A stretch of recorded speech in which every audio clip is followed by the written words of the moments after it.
It was a bright, early spring morning. Still feeling a little sleepy, Mr. Fox opened his eyes and got out of bed.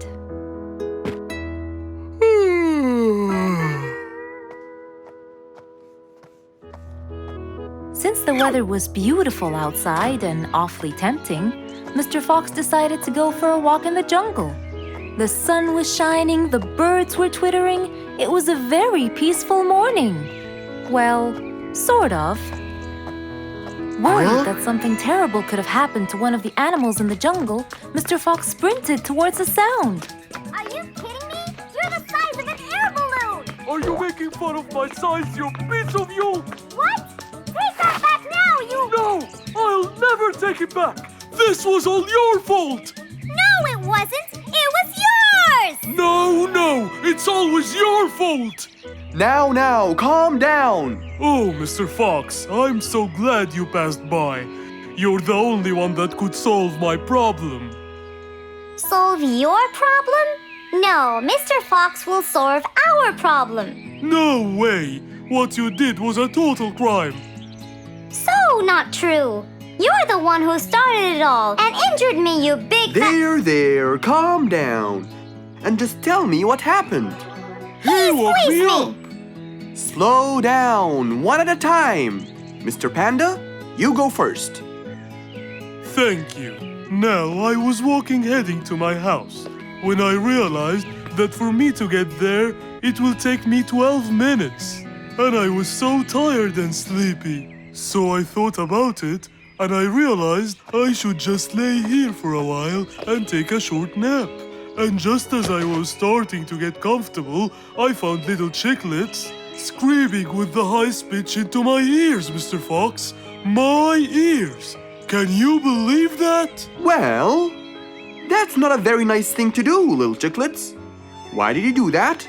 But I didn't, Mr. Fox. And how is that? I was heading to my favorite lake, and I was walking just right behind Mr. Wicks, when all of a sudden, out of nowhere, he decided to lay down and fell to the ground and squeezed my beautiful wing. And if it wasn't for my high-pitched voice, I would have been dead by now. Well, that was pretty dangerous, Mr. Wicks. What should I do, Mr. Fox? I was really tired and I needed my nap. So I took it. What should a panda do to take his nap? Can't you just wait till you reach your own house? Or at least look behind you before you decide to fall down? My house is 12 minutes away, and all the walking had already stolen away all my energy. I had to take a nap to recharge. I can't keep on walking forever. Then look behind you or sleep next to a tree or something. Why don't you watch where you're stepping? It was a very troubling matter indeed. The little chick almost got crushed. But Mr. Wicks didn't mean it. He was just so tired that he fell asleep. Right? Mr. Wicks, answer me. Did you intend to squeeze little chicklet's wings? Of course I didn't. Were you aware that you were going to take a nap in the middle of the road?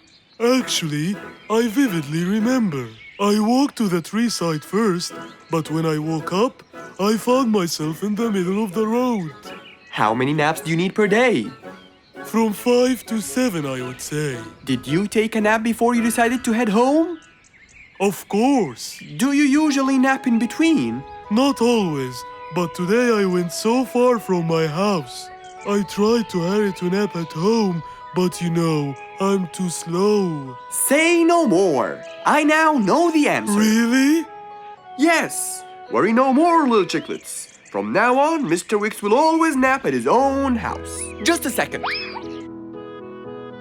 Aha! There it is! Is that what they call caffeine? My, I didn't think it was that huge.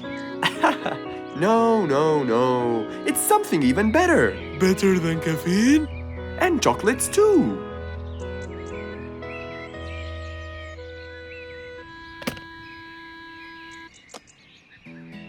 Wow! Rollerblades! So you'll be able to move fast and reach your house as fast as you can. Oh, can I try it now? Sure you can. Wow! Whee! Yahoo!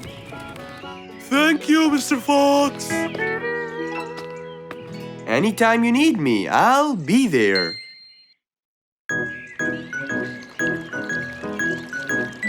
It was a nice warm autumn day. Mr. Fox was doing his morning exercises, sit-ups, push-ups, and running on the jungle track. A very refreshing start to the day. But then, unexpectedly, fog started to form, stopping any plans to enjoy the beautiful weather. Why is there fog covering the whole jungle? This is really strange. It's been happening a lot lately. I really hope everyone's all right. I should head home now.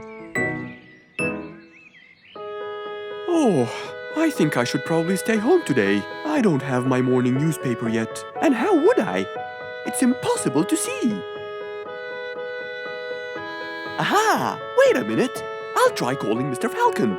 He'll definitely tell me what's going on. Mr. Fox held the phone and dialed Mr. Falcon's number.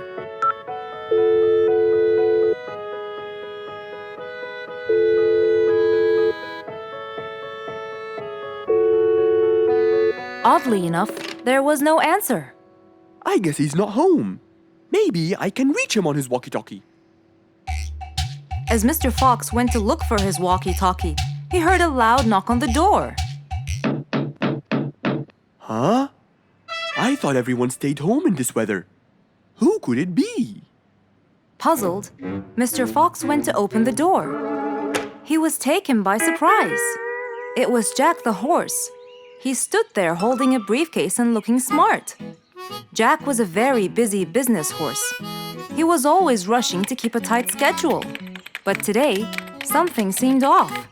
He looked like something was bothering him. Oh, Jack, what a nice surprise! It's been a long time since we met. How have you been? Come in. Thank you, Mr. Fox. But I don't want to waste any more time. I'm on a very tight schedule. Of course. Can I bring you... I don't have time. I just needed to talk to you urgently, Mr. Fox. Have a seat, please. And as you know, time is money. Wait. Hold on. First, tell me how you managed to get here in this bad weather. There's no time. I'm so busy, and I need your help with something important. All right, tell me what's the matter. Well, it all started last week. After long and weary negotiations, I won a bid for a gold mine located in the eastern part. Long story short, a gold mine obviously contains gold. But no matter how hard I looked, I found nothing but dirt. I was really frustrated. I was disappointed. And I knew that buying the mine was a mistake. What do you think, Mr. Fox? That's really strange. That mine is widely famous for its gold. I have an idea. We go there now and see what we can do. But wait here for a second.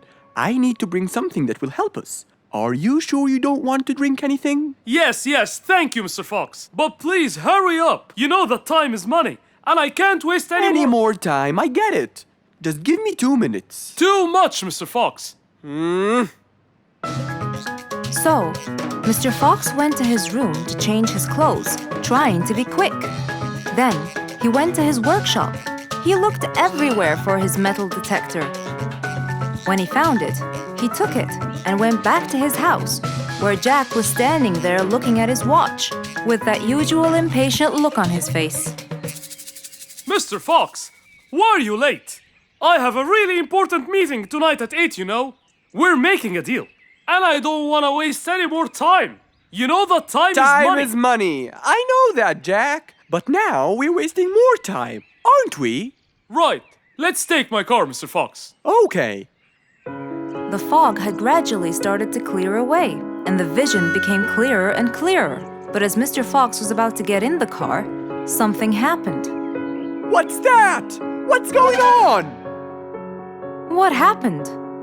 That's what we'll find out in the next episode.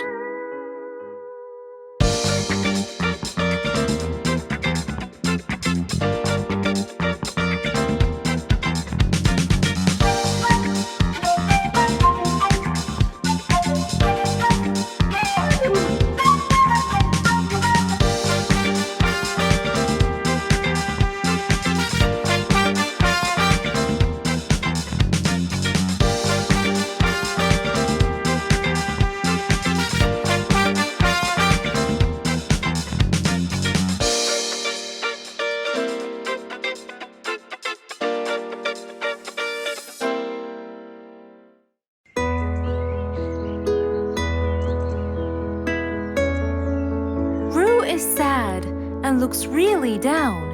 On his face, there was a frown. He had a cake, but he didn't care. And although it was his birthday, he said, "Life's not fair." Thank you, Mom. You're welcome, sweetie.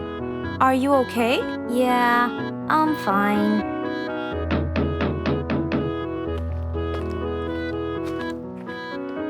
Oh, look who's here. It was Rue's best friends, Poppy and Fluffs. Hey there! Happy birthday! Wow, neat birthday cake. Yeah, just a normal birthday cake, traditional birthday hat, and the same old wishes over and over again. Rue, are you okay?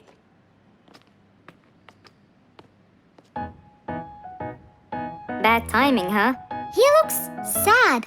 I know, but the cake is still here. Oh, stop it. We have to help him feel better. It's his special day. A little bite won't hurt. Oh, sure, the cake won't hurt. But what about my fist? Fine, fine. What do you have in mind? Let's go. Where to? I know someone who can help. Mr. Fox? Duh. In an attempt to help their friend, Poppy and Fluffs went to Mr. Fox. Only he would know what to do.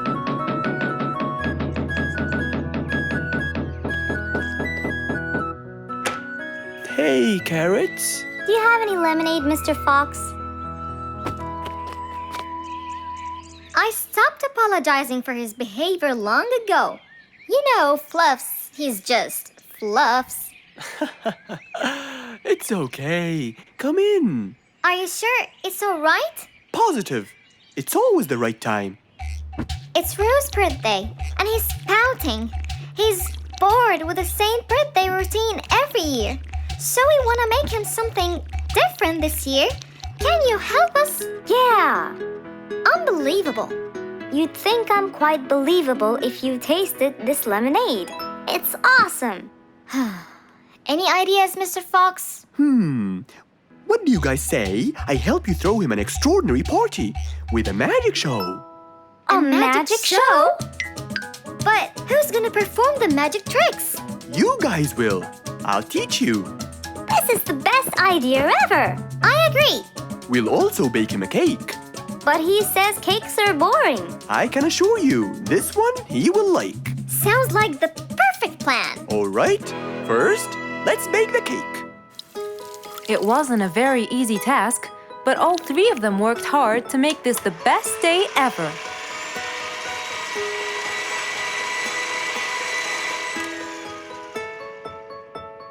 This is the coolest birthday cake ever. Now for the magic tricks. We need a bottle of water left in the freezer for around 2 hours and a plate full of ice. We'll also need some food coloring and soda. I'll get the color blue. I'll get the green and the yellow. And I think I'll get the red. We are all set now, I think. Not yet. What else do we need? Invisible ink. Huh? Fluffs and I will pour it over everything, including ourselves. And you, Pops, will give Rue this magic glitter. When he sprinkles it, everything will become visible. Cool. Let's go.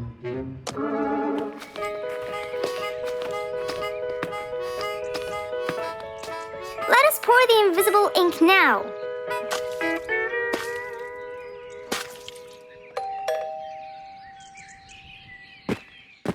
Hey, Rue! Hey, What are you doing? just sitting here, bored. Well, not for long. Yeah, right. Well, think again. Happy birthday. What's this? You have to sprinkle it around to find out. Where? First, on the table. Wow! How did you do that? It's a donut cake! Now try sprinkling all around. This is impossible! It's the coolest thing ever! It's not over yet.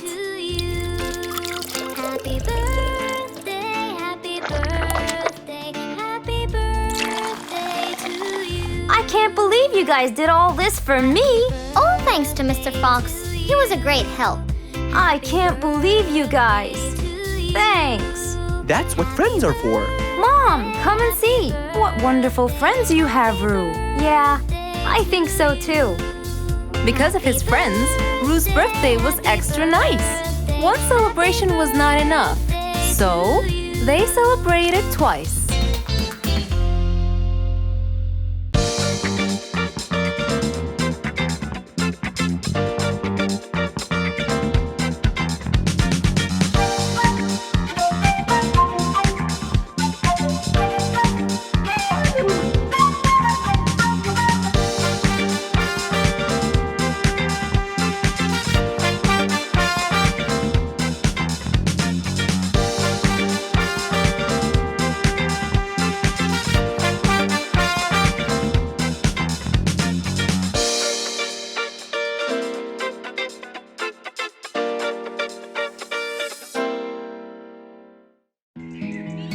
One day, the whole jungle decided to celebrate their new king, Rorik the lion.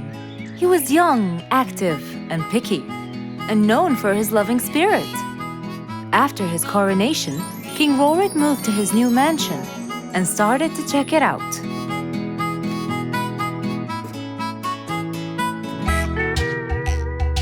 Great, and that's my throne, right? Exactly, Your Honor. Well, I'd better check it out. Yes, please do.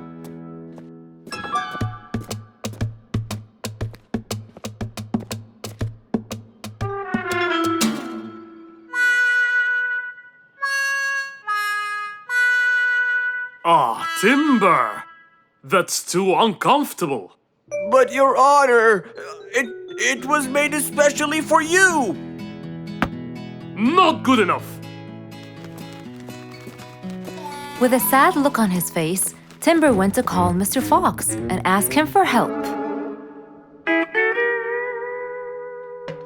Meanwhile, Mr. Fox had just finished his morning exercises and was heading back home.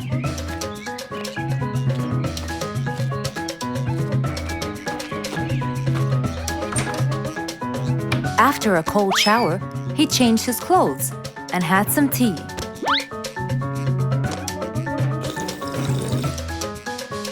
Then, he quickly read about the king's coronation in the newspaper.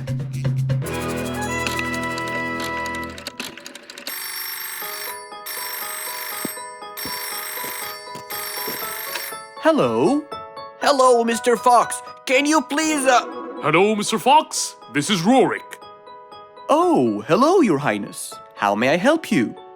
I need you to come immediately. There's a huge problem, and I'm pretty sure that you're the only one who can help. I'll be right there. So, Mr. Fox quickly took his keys, hopped into his car, and drove towards the king's manor.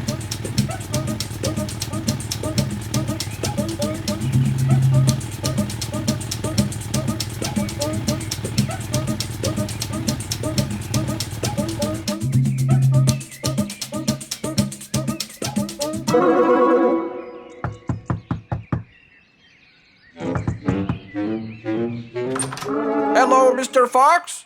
One moment, please. Your Majesty, Mr. Fox has just arrived outside requesting an audience. Of course. Let him in. Come in, Mr. Fox. His Majesty is waiting for you. Good morning, Your Highness. What seems to be the problem? Oh, Mr. Fox. Good, you came quickly. Always at your service.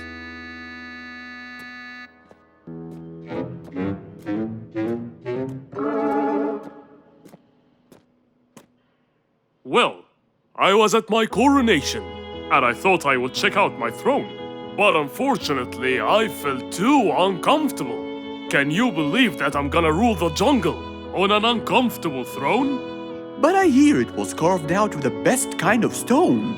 But it still hurts my back. Oh my! Anyway, I've decided to design my own throne. What a great idea! But I need your help to make it as soon as possible. It will be my pleasure, Your Highness.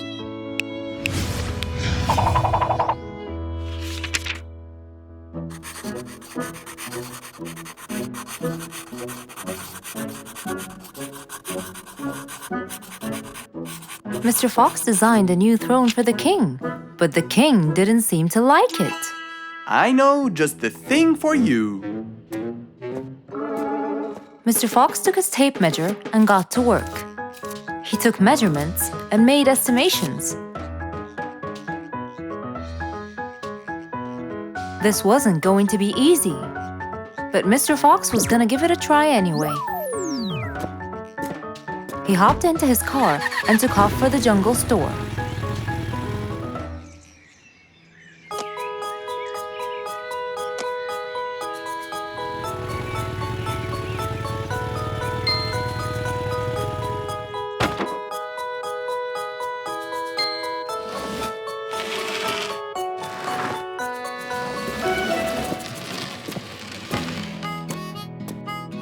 All done. Can you please try it now? Wow! That's exactly what I wanted. Glad you liked it, Your Highness.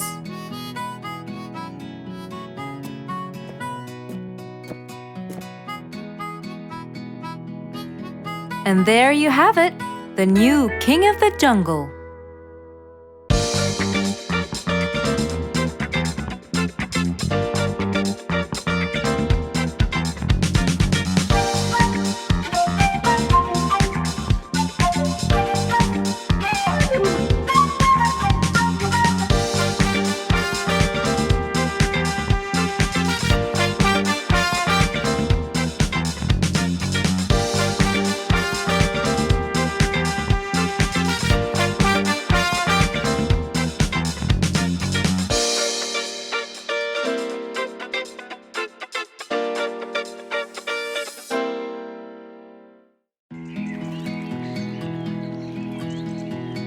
What a beautiful morning!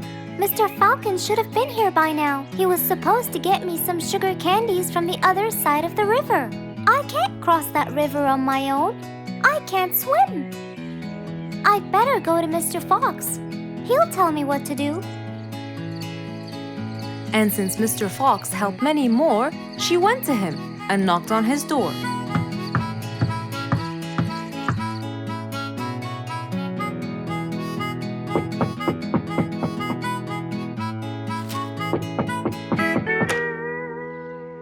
Who's there?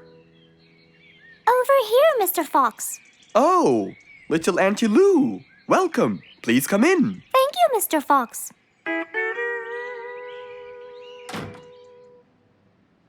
What can I do for you? Mr. Fox, my problem might seem small, and I know how busy you are, but Don't worry, Auntie Lou. Whatever it is, we'll find a solution. Tell me, what's bothering you? sugar candies. Sugar candies? But you love them. Yes, Mr. Fox, I do. That's the problem. The only place I can find them is by the other end of the river side, and I don't know how to swim. Well, how did you get them before? I had some friends who would cross the river and bring me some candies with them. But I can't wait for them to go every time. I want to be able to get them myself. I see. So you want a way to cross that river by yourself. Yes. Do you want to learn how to swim? Impossible. I'm so afraid of the water. It's my worst nightmare. Isn't there any other way, Mr. Fox? Sure there is. Let me think. Mr. Fox thought quickly and without delay, for there was already another way. He'll build a bridge for Auntie Lou, so she could cross whenever she wanted to. Little Auntie Lou, how wide is that river? Very wide, Mr. Fox. It won't be easy, but let's go. Into the workshop ran Mr. Fox. He grabbed some wood and his toolbox. He put them in his Jeep and hopped inside. Then he and Auntie Lou went for a ride.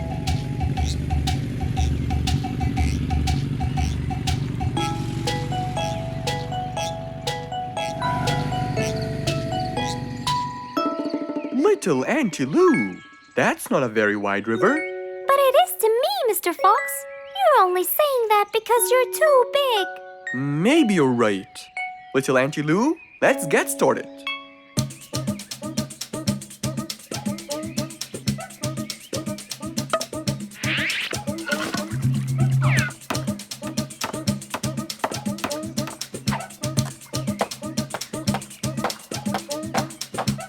Finally, the bridge is complete. Mr. Fox, that's exactly what I wanted.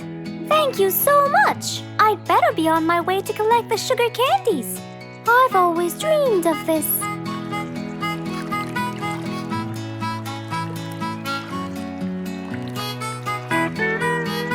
Enjoy the candy, little Auntie Lou. After giving his friend a happy end to the day, Mr. Fox took his car and carefully drove away.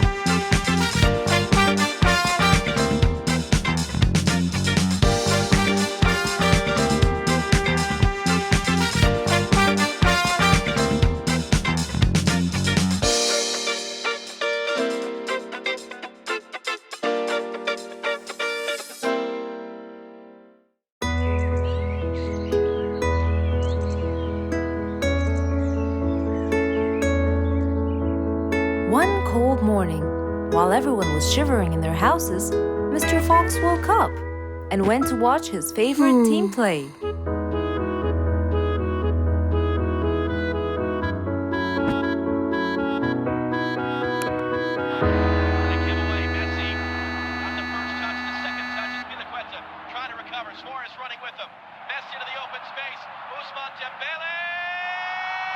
Ah! He's going to win! I wonder who could it be so early? Wait a second! I'll be right there! Good morning, Woody! How are you? It's been a long time since we last met. Oh, Mr. Fox, it has been a while. Tell me, have you finished building Nate's ship? Yes, Mr. Fox. I used teak and bamboo. Nate liked it a lot. He took it out on a trip. He and his friends had so much fun. Great! Mr. Fox, I noticed how beautiful your flowers look. You take really good care of them. Of course! And you know what? I'll tell you everything I know about flowers. Really? Thank you, Mr. Fox. Come in and have a seat while we talk. Okay. Woody followed Mr. Fox inside. Feeling a little cold, he waited patiently while Mr. Fox prepared 2 nice bowls of hot soup for them both. Here you go. Thank you. It's delicious. Glad you liked it. Now tell me, what's bothering you, Woody? How did you know that something was bothering me? I know you all too well, my friend. Okay. You know, it's really nice and warm here.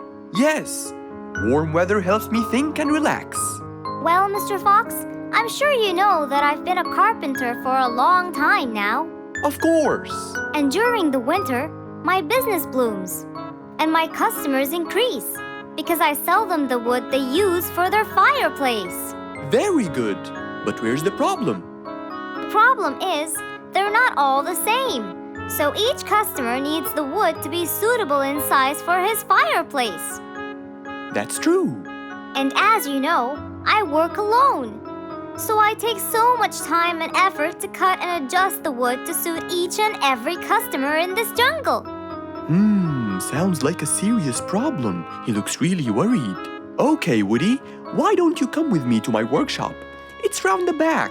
There, we can think together and I can invent something to help you solve your problem. I really hope so, Mr. Fox. Don't worry, we will. I know. And you taught me that there's a solution to every problem. And Mr. Fox solves every problem.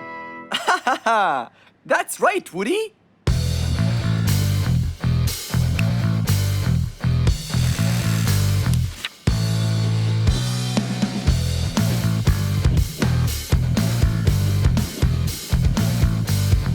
I will invent a gigantic wood-cutting machine that has the ability to choose and control the size and shape of your wood depending on what you need. What? Really? Aw, you're the best, Mr. Fox.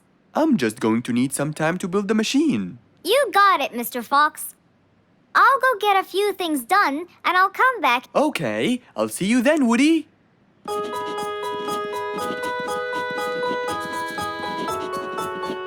Mr. Fox started designing his cutting-edge invention.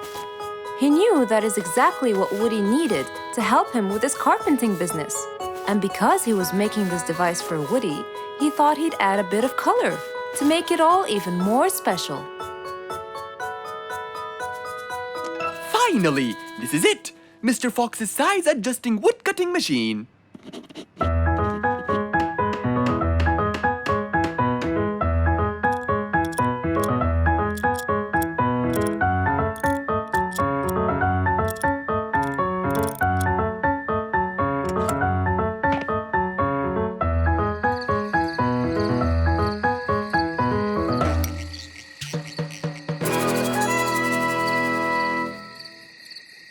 After finishing the device, Mr. Fox sat to listen to his favorite music, waiting for Woody, who came knocking on the door.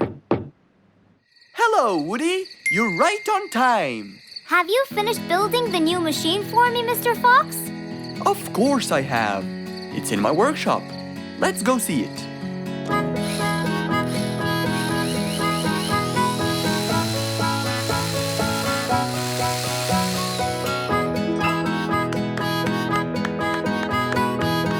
Fantastic! I don't know how to thank you, Mr. Fox. I'm really grateful for what you've done. Don't thank me. I only did what I had to do. I'd better be off now to cut more and more wood. Have a wonderful evening, Mr. Fox, and thank you again.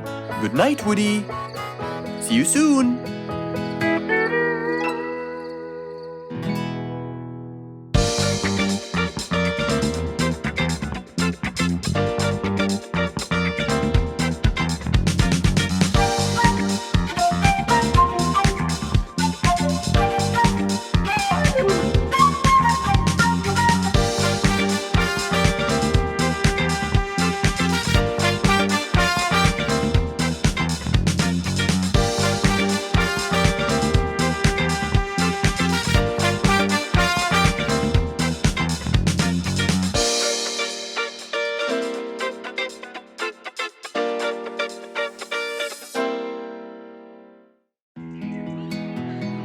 An autumn windy day.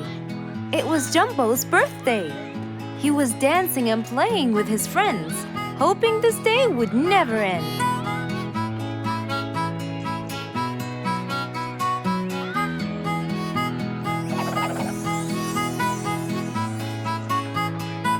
Everyone ran to hide all the same, but Jumbo slipped and fell. And that was the end of the game. All the animals heard the fall, but Mommy Jumbo ran before them all. Jumbo!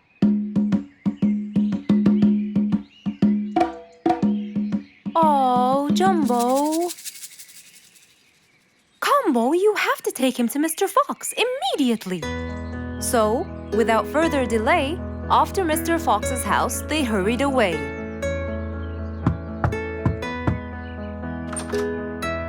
Hey, Mrs. Combo, what's wrong? Help me, Mr. Fox. Jumbo is ill. Oh, please, come in.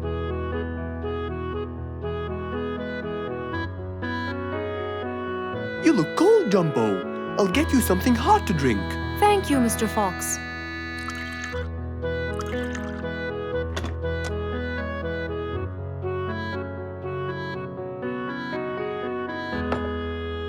We were celebrating Jumbo's birthday. Oh, happy birthday, Jumbo. Thank you, Mr. Fox. But as he was playing with his friends, he slipped and fell into the pond. He started shivering and sneezing. I feared he might be sick, so I thought I should bring him to you, just in case. Well, why don't you lie down, Jumbo, and let's take your temperature. Open your mouth. Say, ah. Ah. Fever, stuffy nose, red dots all over his trunk. It's definitely sniffles.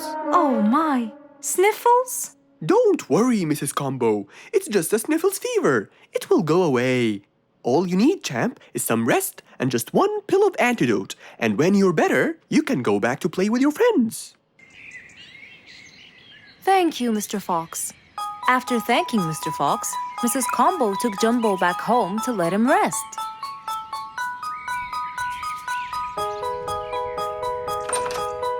All right, Jumbo. Now all you need to do is follow Mr. Fox's advice and keep Mr. Thermometer under Under my tongue? To find out if I'm all better so I can go outside and play with my friends? But first, you gotta Keep my thermometer in my mouth? right, son. You can count on me. Now, you'll stay put and oh, sorry. Call me when it beeps.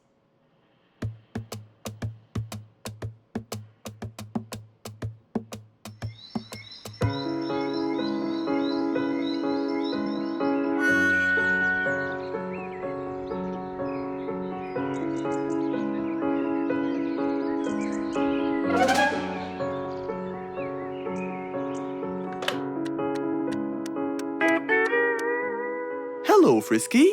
How are you? Hi, Mr. Fox. Roo and I were playing and I'm about to win. Listen, Frisky, I'm going to visit Jumbo now and check on him. I'm sure he'd be really happy if you and Roo come with me. What do you think? Great idea, Mr. Fox. I want to check on him too. We'll meet you there. As agreed, Mr. Fox met Frisky and Roo at Jumbo's house. I'm coming.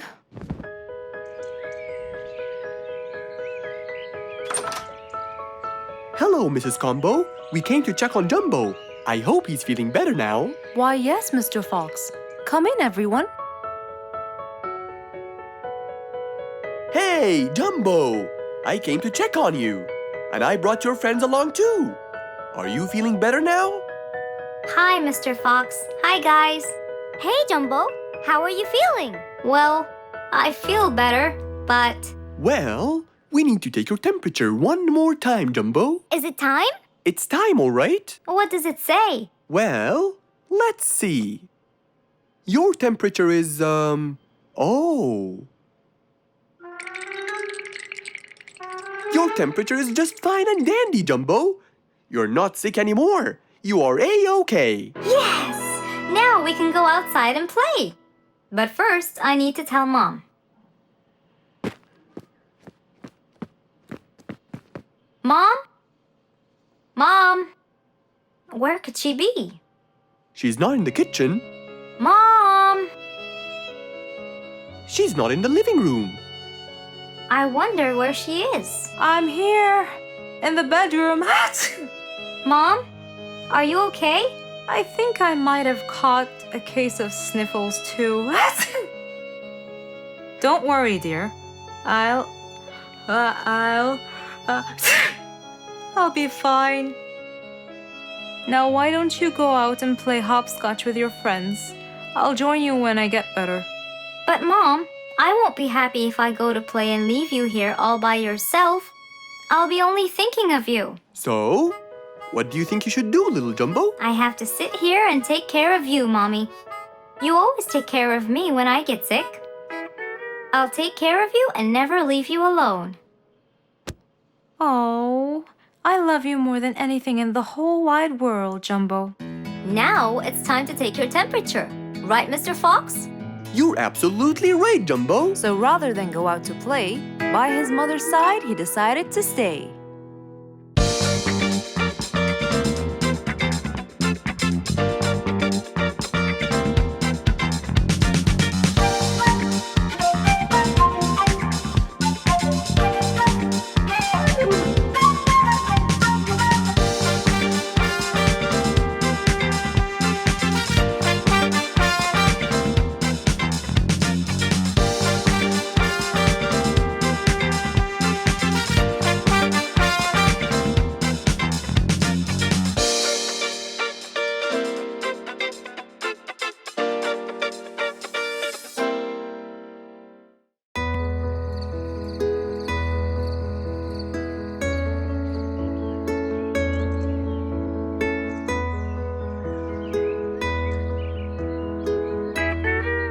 It was a bright, early morning.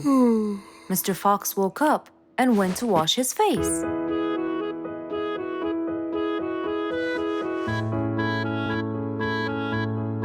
Since he was feeling a little hungry, he went to prepare some breakfast.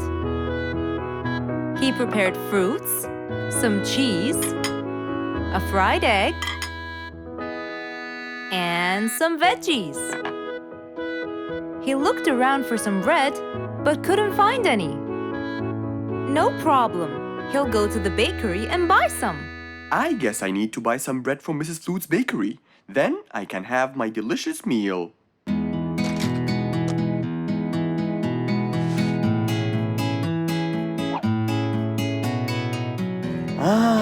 I'm very hungry. I'm sure glad the bakery is close by. I won't be needing my car.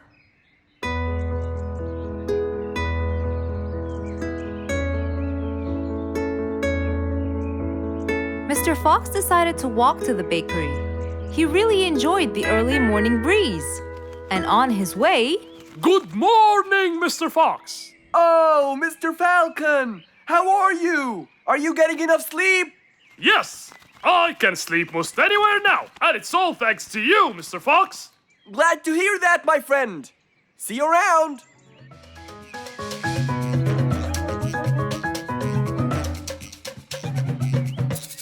When Mr. Fox finally reached Mrs. Flute's bakery, he found a long line of customers. He got in line and patiently waited his turn.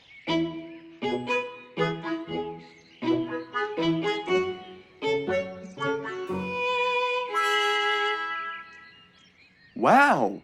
Looks like everyone wants bread.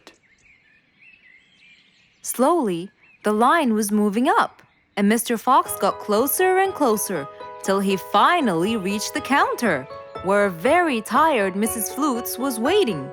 He was her last customer. Hello, Mr. Fox. Here you go. Hello, Mrs. Flutes. You look really tired. Yes, Mr. Fox, it's becoming more and more exhausting. Why? The number of customers has increased lately after I upgraded both the bakery and the quality of the bread that I produce. That's great. I know it's great, Mr. Fox, but the thing is, the rate of bread production is really low. Well, compared to the number of customers, that is. But why is the rate of production low? Well, Mr. Fox, grinding the wheat takes loads of time and effort. Sometimes it takes over a day or so. That's basically why everything else gets delayed. What should we do to solve this problem? Okay, Mrs. Flutes, I will head home now and eat my breakfast and try to think of a solution. And I'd like you to pass by my house tonight. I'm sure I'd figure something out by then. Really, Mr. Fox? I can't wait to hear your solution. I'll come by your house as soon as I get off work. Okay, see you later, Miss Flutes. See you later, Mr. Fox. Mr. Fox went back home to have his breakfast. Miss Flute's bakery is truly the best. I have to solve this problem or she won't be selling any more delicious bread. With that in mind, Mr. Fox went to his workshop to give it some thought.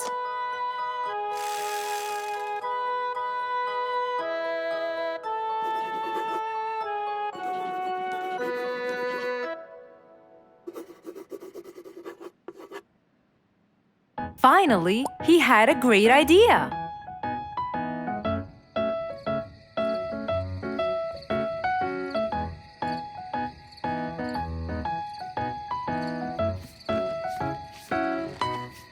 That was a long day.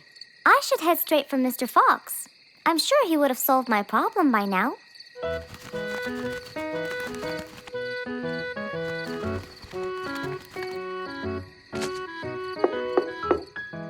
That must be Miss Flutes. Hello, Miss Flutes.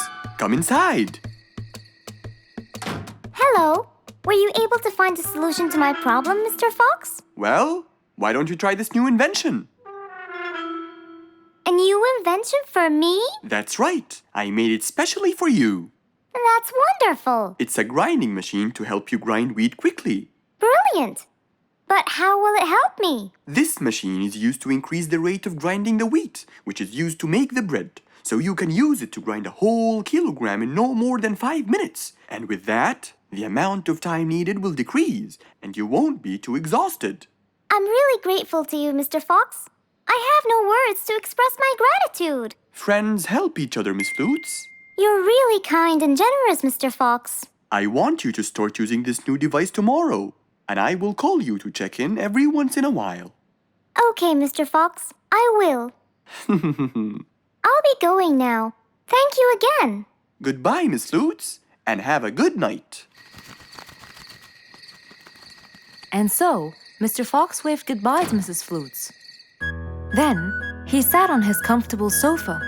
He looked out his window and admired the jungle he lived in for so long. He happily thought to himself, I love helping my friends.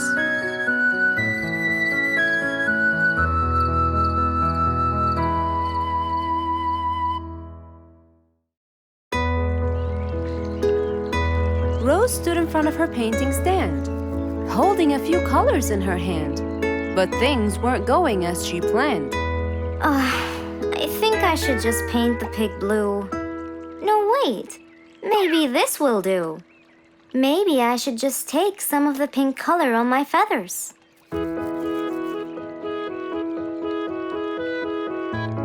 This isn't working. Maybe I should call Mr. Fox. He might have some clue about what I should do.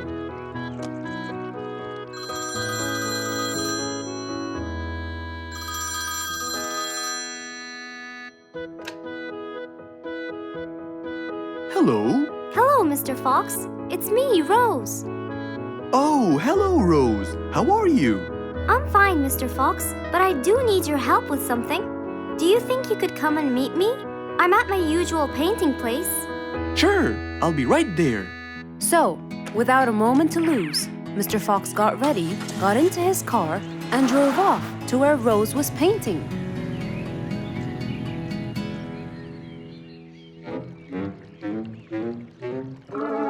Oh, Mr. Fox. I'm sure glad you're here. I tried everything, but nothing seems to work. What are you trying to do, Rose?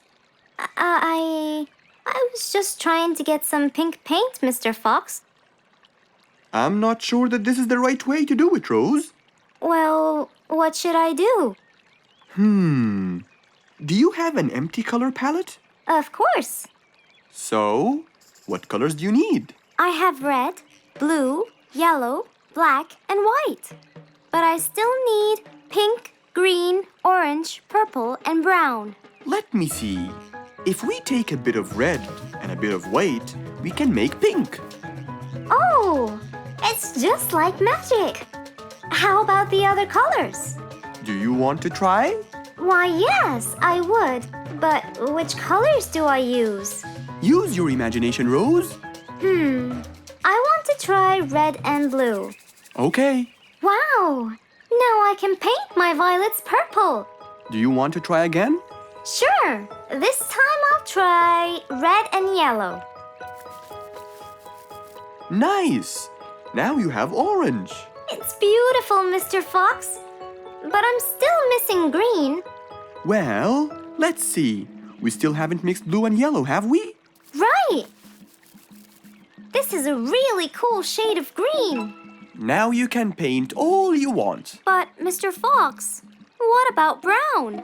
Right. I almost forgot. Let's try orange and blue. Yes, that's it. I really can't thank you enough, Mr. Fox. Don't worry about it. I really like your painting. You do? Yes, it's quite colorful. Well, thanks to you. Now, whenever you're missing a color, all you have to do is try some together. All the colors that Rose once knew, when mixed together, turned to something new. Pink, purple, orange, and green. Something she had never seen.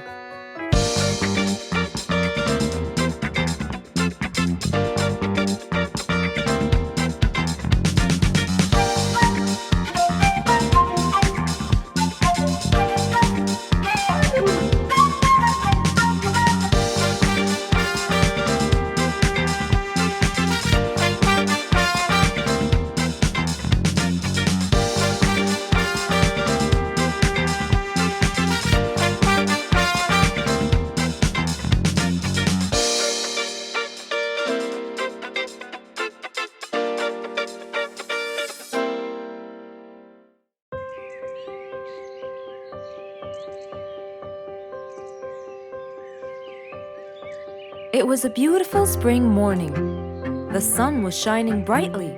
The sound of the birds woke Mr. Fox up.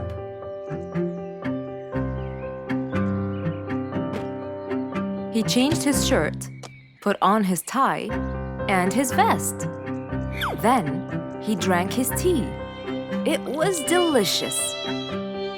After reading a shop manager ad, he got into his car and drove off.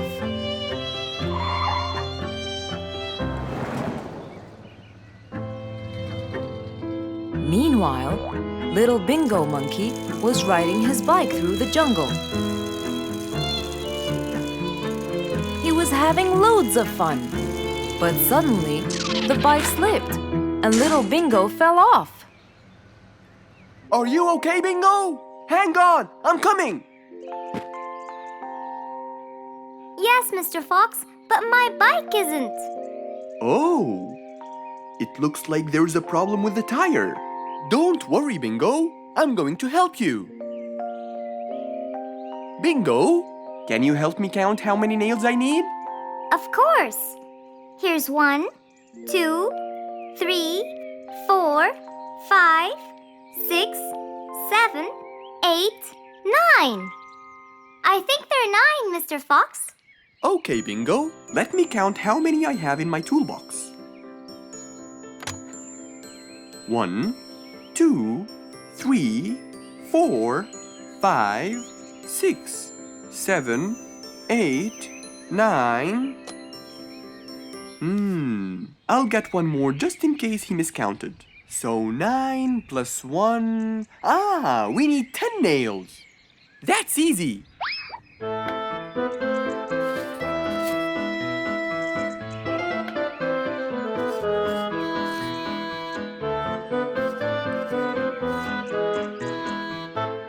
Okay, Bingo. It's all done. Thank you so much, Mr. Fox. You've helped me a lot. Come on, give it a go. So once again, little Bingo rode along happily.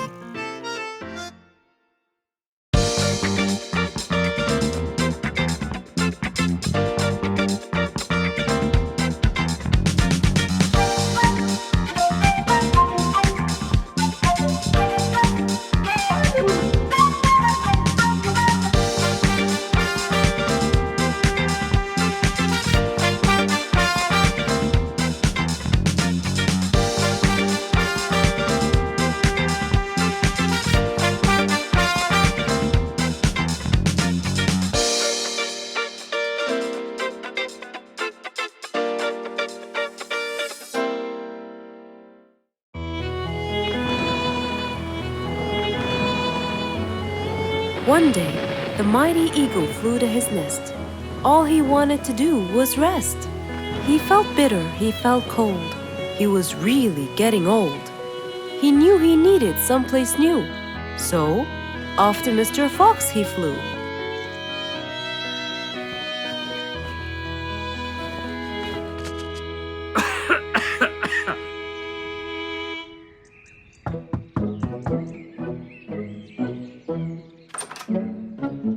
Oh, hello, Mr. Eagle. You look so tired. Please, come in. Thank you, Mr. Fox.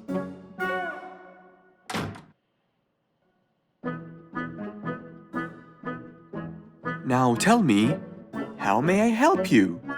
Mr. Fox, I spent years in prosperity and glory, but I'm old now and tired. I can't live out there alone in that cold weather. Where do you live, Mr. Eagle? By the mountain top. I see. The wind is strong there. I bet you catch a flu every now and then. Well, I didn't used to, but that's all in the past. Now I'm old and weary. I'm not what I used to be. Plus I get so lonely up there. There is no one around to talk to, and no one to help me get better if I get sick. Why don't you come and live with us in the jungle? I looked around, but I couldn't find the right place for my huge nest. I'm too old to build a new one, and I can't really stay in someone's home. Mr. Fox kept thinking for a while. What could he do to help his dear old friend?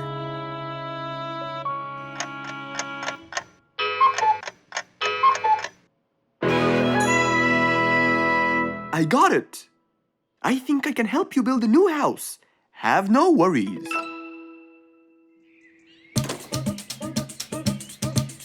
Mr. Fox quickly grabbed his toolbox and hopped into his car. He drove through the jungle while Mr. Eagle flew above him. He stopped in front of a tree that looked both old and firm, right in the middle of the jungle. Lots of animals and birds lived around here. What a beautiful place, Mr. Fox. Wait till you see what I have in mind for you. Mr. Fox started to work. He put a ladder against the tree and counted the steps up. 1, 2, 3, 4, 5, 6, 7, 8, 9, and 10. When he reached the tree branches, he opened his toolbox and took out some wooden plates. Then he started putting them together.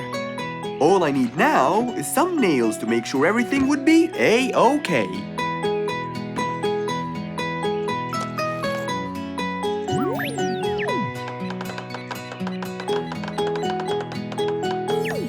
We're almost done, Mr. Eagle. Can't wait to see what it will look like, Mr. Fox. Oh my! What a wonderful treehouse! And it's all yours, Mr. Eagle. My own home. I can't believe it. Thank you so much, Mr. Fox. You're most welcome. As Mr. Eagle got inside his new house and closed the door, he felt a happiness like never before. He knew Mr. Fox's idea was truly the best, for there was comfort, there was warmth. He felt really blessed.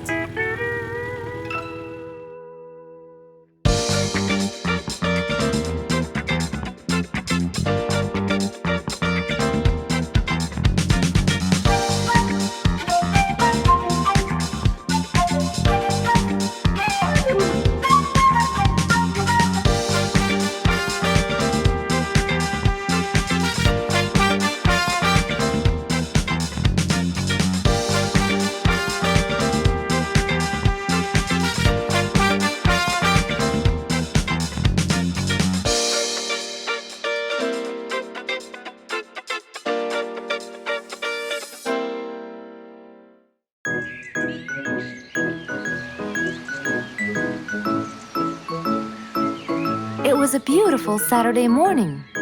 Since the sun was shining and the weather was nice, Mr. Fox thought it was perfect for morning exercise.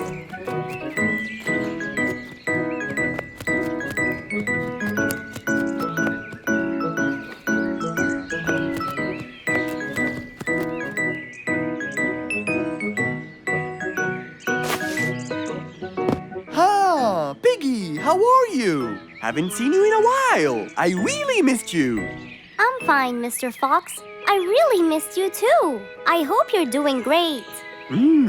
Why does he look so sad? I hope nothing bad has happened. You look a bit down, Piggy. Is everything all right? Are you okay? Oh, Mr. Fox, I really need your help with an urgent matter. Don't you worry, my friend. Big or small, every problem has a solution. I assure you, everything will be all right. Oh, I know, Mr. Fox. I can always count on you.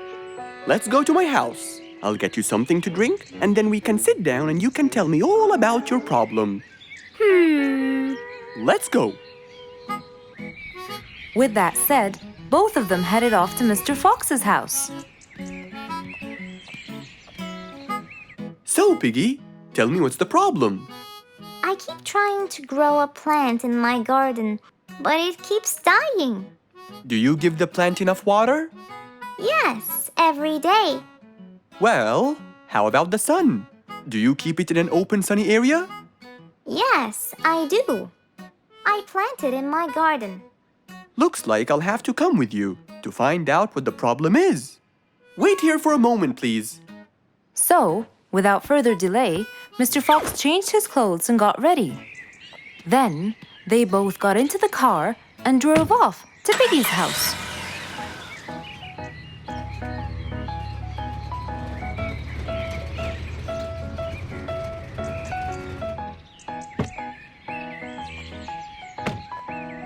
Look, Mr. Fox. These are the plants I told you about. Little Piggy, the plant you're trying to grow is ivy. And ivy likes to grow on something firm, like a gate or a wall. That's how they grow so tall. Ivy? I thought it was just an ordinary plant. Well, you can still grow it on the garden wall. Piggy, do you have a ladder? Yes, Mr. Fox. Over there. Okay, come with me. Hand me the drill, please.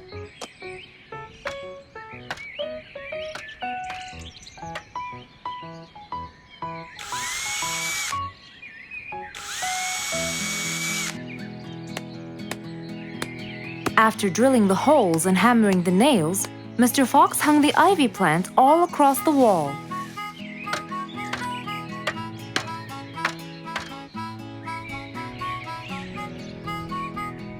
Now, when the ivy grows, it will find this wire to hold on to.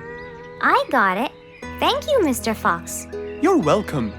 Take good care of it. After saving the plant and helping his friend, Mr. Fox took off. And that, my friends, was the end.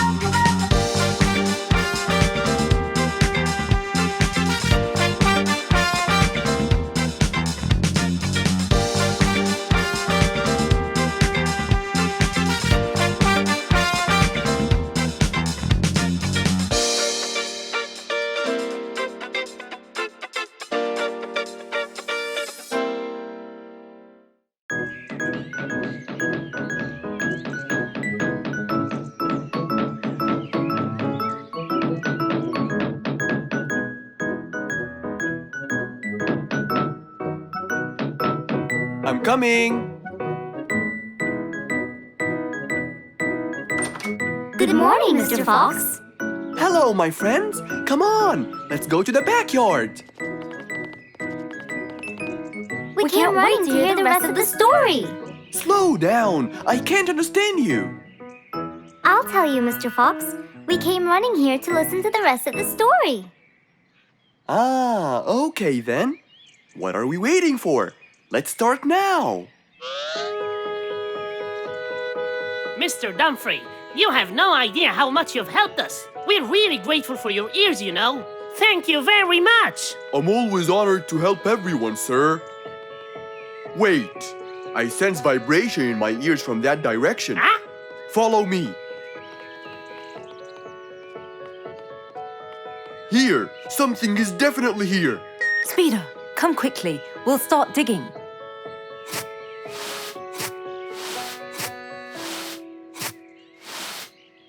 Speeder, wait!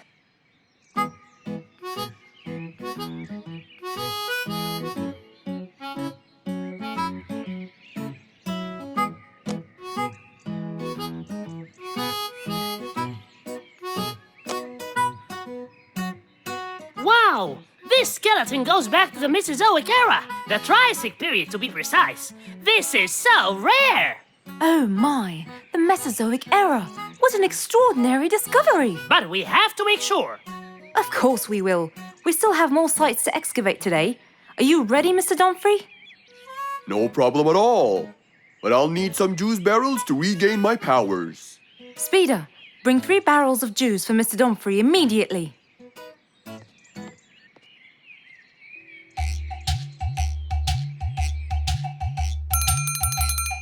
Come on in. I'm glad that I have this high table here. Oh, sorry, you can't stand and talk. You have to sit down to look at my teeth. Well, I really hope that your teeth will help me make the right decision. Don't worry at all. I'm here for your own welfare and saving. I hope so, Mr. Lucky.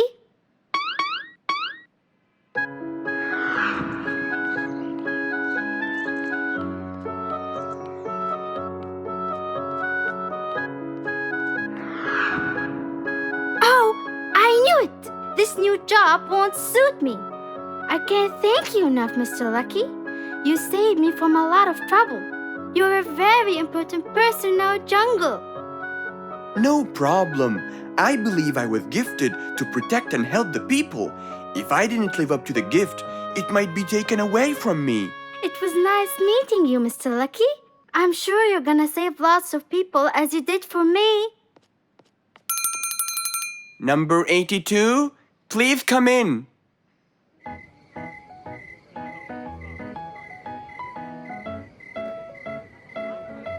Hey, why don't we go to Mr. Lucky? We need to know his final decision. I'm sorry, I can't today. Mr. Dumfrey discovered an ancient site last week, and I really want to go to the opening ceremony. They became very famous. If I want to stay in control, I have to know their weaknesses. Maybe reading about gold will uncover the facts. Hello, Fangs. Long time no see. Last time you came here, you were very young and you came with your mother to buy a book. Yeah, it was a long time ago. So you came to read, huh? Reading is very important. I read everything in this library. That's great. Now, I need a book about gold. Ah, gold. It's becoming the mainstream nowadays. A rabbit with a golden tooth and a camel with a golden ear. I think there is a relation between the two.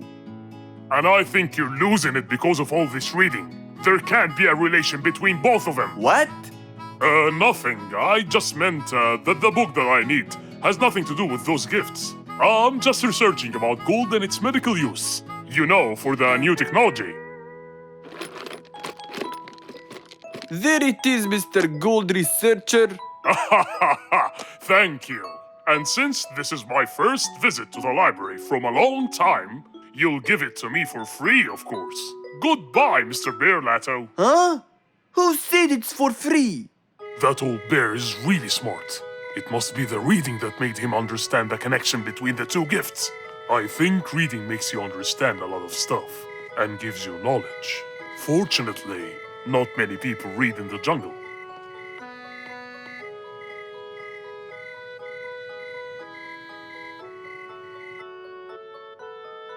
Yes, found it.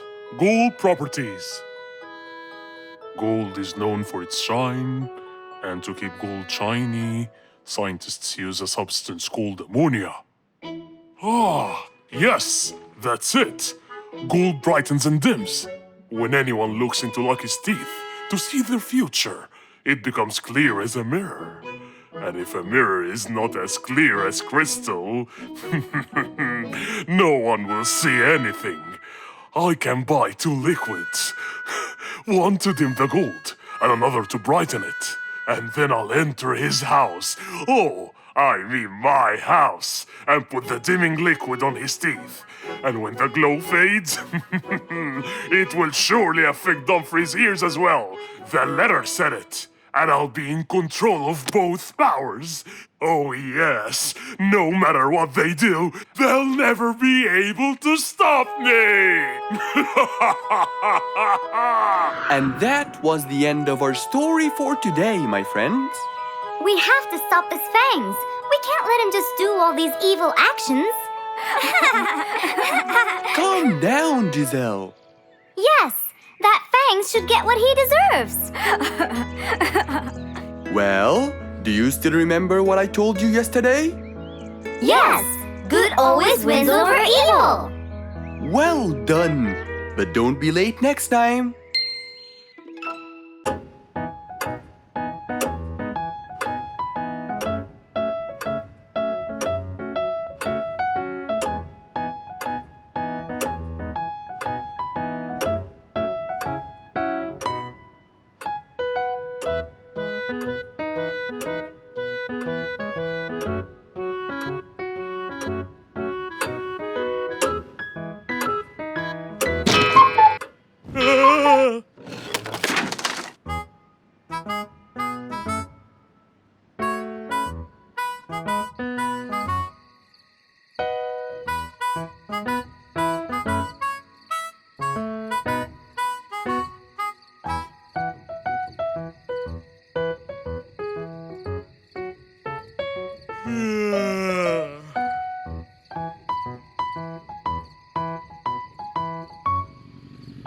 It was past midnight.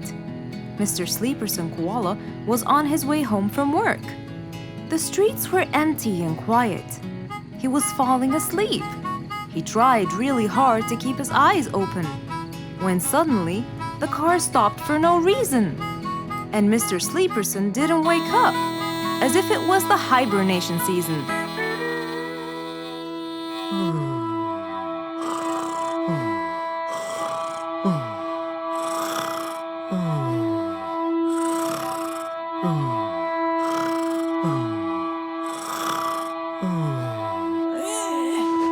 What is that? Mr. Sleeperson fell asleep on his driving wheel. The horn was too noisy for Mr. Fox to bear. He tried to block the sound out, but it was no use. He pulled his cap over his head, put earmuffs, but it was all in vain. He couldn't bear that horrible sound any longer. What a horrible sound! Who could it be this late at night? Oh no! Mr. Sleeperson! It's you again! What brought him here this time of night? And he slept on the driving wheel. Excuse me. Mr. Sleeperson! Hello? Hello?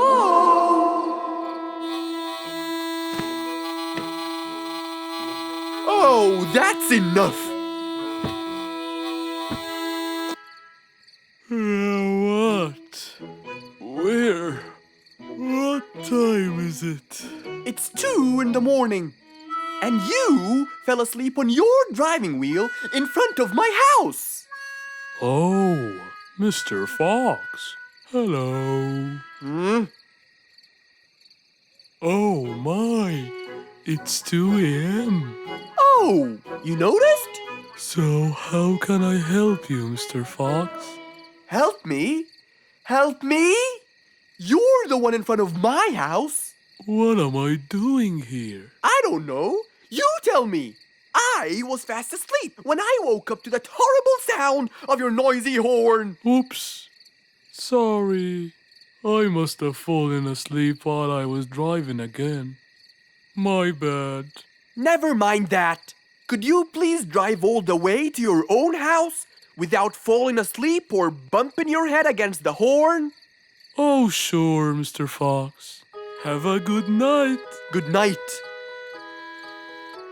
But as Mr. Sleeperson tried to start the car, it wouldn't start. Huh? Oh, man! Oh, Mr. Fox, wait! Help! Now what? The car won't start. Is that so? Can you check it for me, please? Of course! Mr. Fox walked back to the car and started to check it out.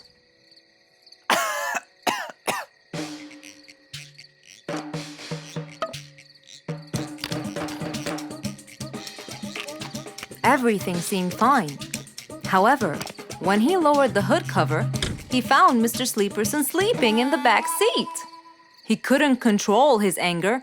He banged the hood cover. But Mr. Koala was still asleep. Mr. Fox decided to hop into the front seat and try to start the car himself. Huh? Mr. Sleeperson! Your car is out of fuel! Who? Where? Your car is out of fuel! No way! What will we do now? You have to fill the tank. Okay. Mr. Sleeperson! What? Wake up! I'll fill your tank for you. I have some fuel in my house. Oh, that would be great.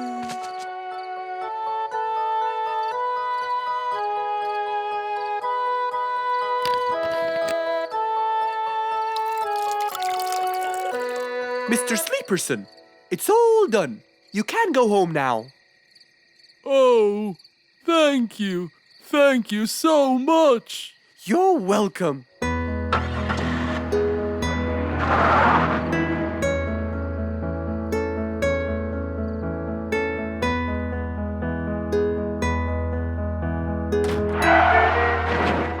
Oh, not again!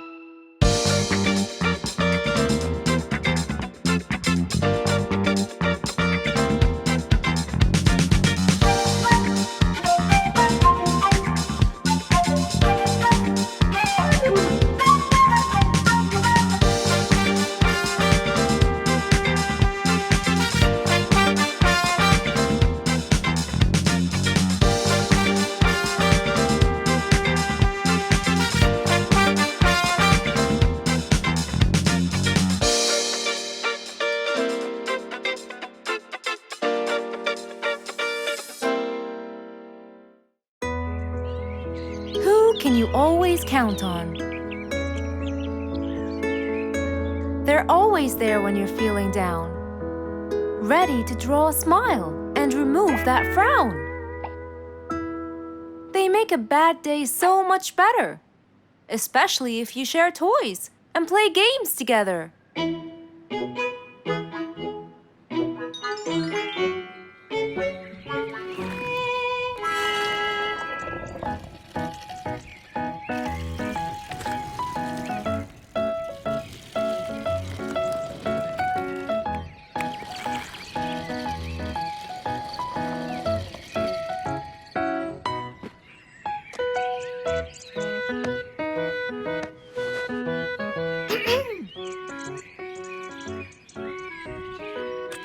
Officer Sherlock Fluffs? I'm with you, Officer Poppy Holmes. I think we're moving in the wrong direction. You might be right, Officer Poppy Holmes. I can see footsteps in the opposite direction.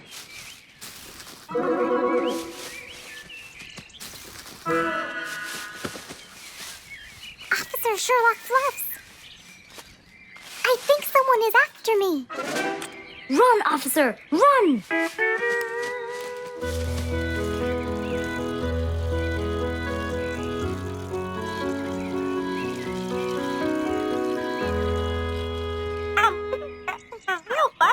What do you mean? Poppy! Poppy! You there? Poppy! I can't believe we lost the connection. Poppy! Poppy, where are you? Filled with worry, Fluff searched and searched for Poppy, but he couldn't find her anywhere.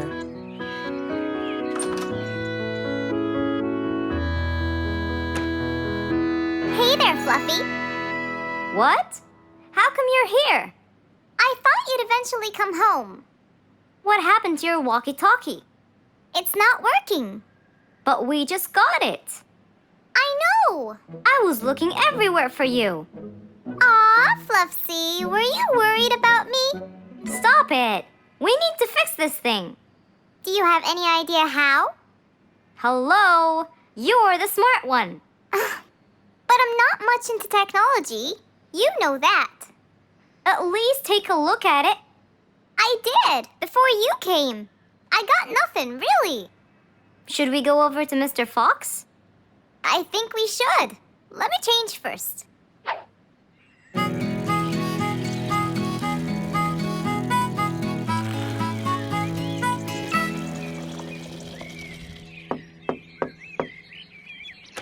Hello.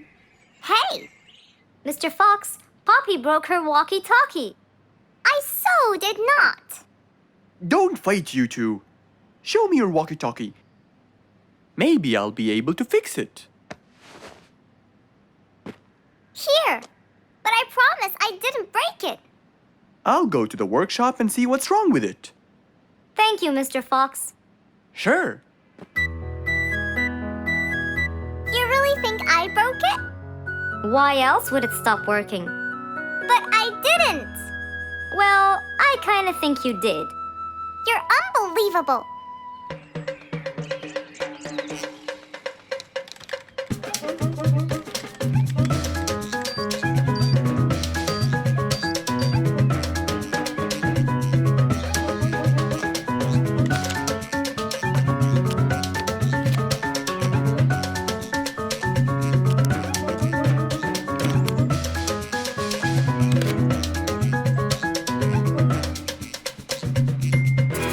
It's working just fine.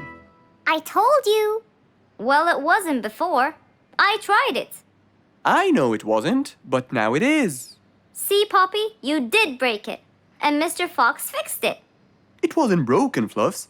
It just ran out of batteries. I'm sorry, Pops. Never mind. I was worried about you, though. I know. I have a wonderful brother. Brothers and sisters may fight every now and then, but at the end of the day, they're still best friends.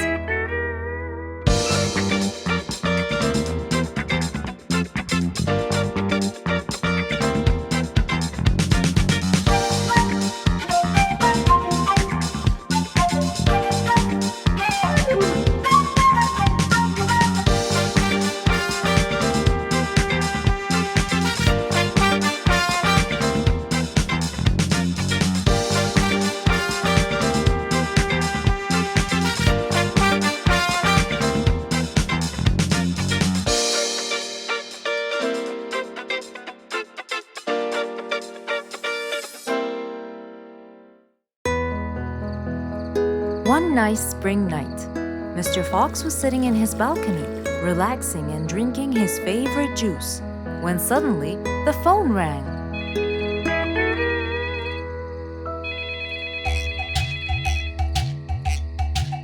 He wondered who would be calling him this time of night.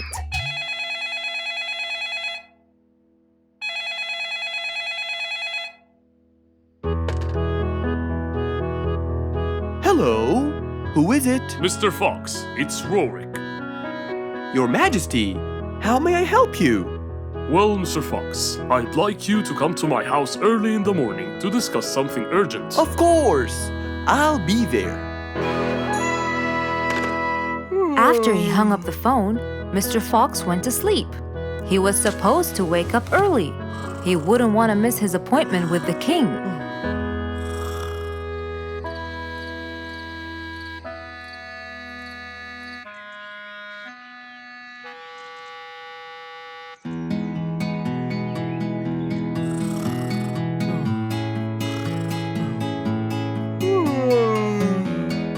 Early next morning, Mr. Fox woke up and went to wash his face.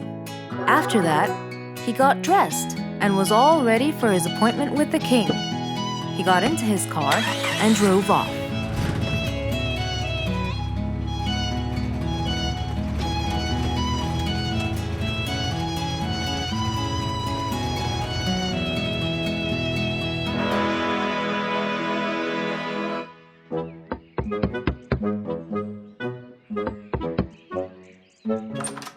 Hello, Mr. Fox. One moment, please. Your Majesty, Mr. Fox has just arrived. May he come in? Of course. Let him in. Come in, Mr. Fox. His Majesty is waiting for you. Good morning, Your Majesty. Hope I'm not late. No. You're always on time. How are you, Mr. Fox? I'm fine. And how's our little Frisky? He's fine. A little mischief every now and then. You can never get him to stay in one place. But thanks to your bracelet, we can always find him. Saved us a lot of trouble. It's my pleasure. So tell me about this urgent matter. As you know, our jungle's population has been increasing lately. Indeed. Our population has increased. Yes, but it's getting harder to summon them all to the meeting every time. That's why I called you, Mr. Fox. I need you to figure out a way for me to reach all the animals at the same time. Let me see. I need to think this through. That's okay, Mr. Fox. But please, don't take too much time. Don't you worry, Your Majesty. I will find a solution by tomorrow. As Mr. Fox got into his car to get back home, he thought all the while about the king's request. How could he help the king with his problem? With everything else Mr. Fox has faced, this might be a slightly bigger challenge for him.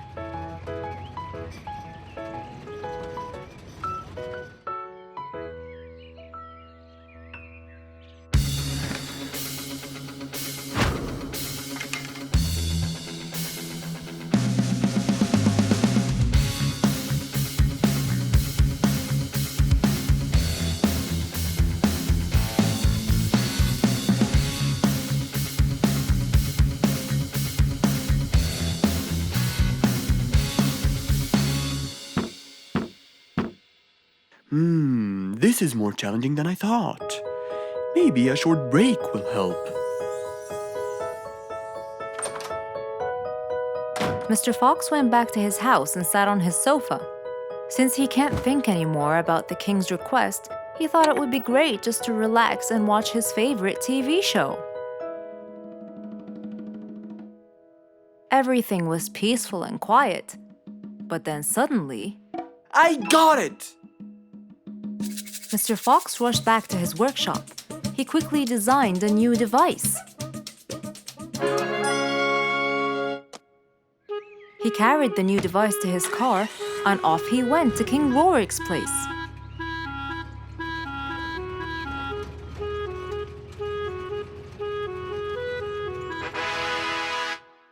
Mr. Fox, I thought you were coming tomorrow. Did you solve my problem? Yes, Your Majesty. This is a solution to your problem. That's great! But what's that, Mr. Fox? This is a megaphone. I made it specially for you. Every time you need to meet the animals, all you have to do is roar into it. Mr. Fox, you're a genius! But be careful. It's powerful. So make sure that no one is around you when you use it. Of course! I can't thank you enough, Mr. Fox. You're a great asset to all of us. It's my pleasure, Your Majesty.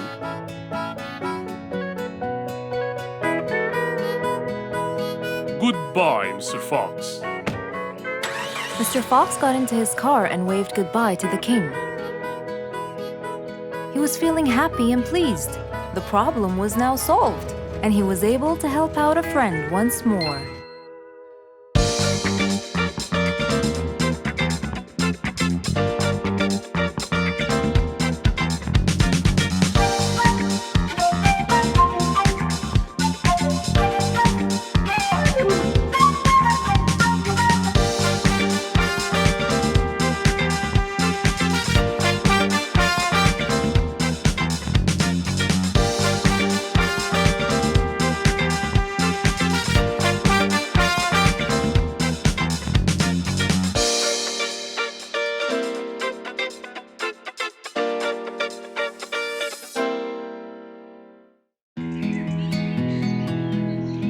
It was a beautiful morning. The sun was shining brightly over the jungle. And seeing how nice the weather was, Mr. Fox decided to go for a walk.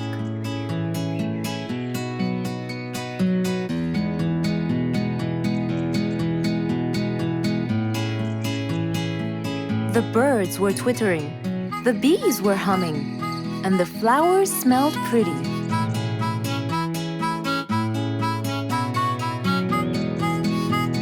As Mr. Fox was passing by Bingo's house, he saw him doing something really strange.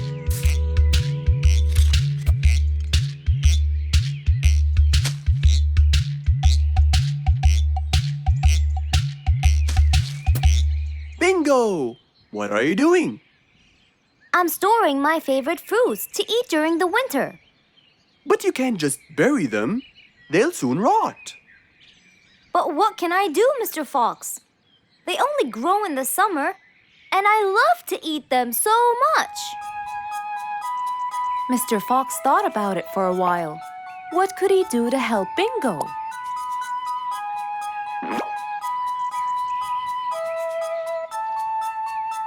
Don't worry, Bingo. I think I have an idea. Really? What is it? You'll have to wait and see. I'll just run to my workshop, and I'll be back before you know it. Okay. Mr. Fox went back to his workshop and gave it some thought.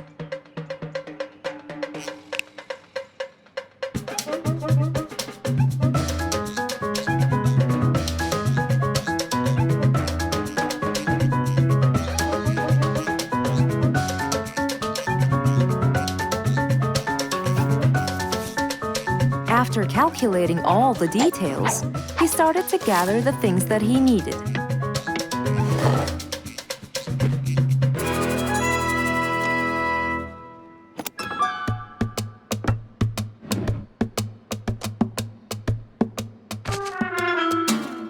Then he took his toolbox and his car keys and of course, the glass plates.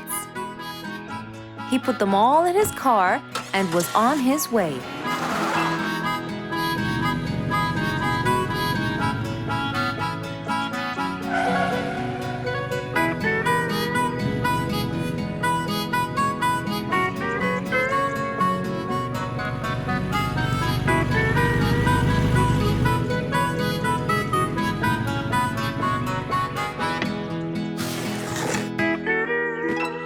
What's all this for?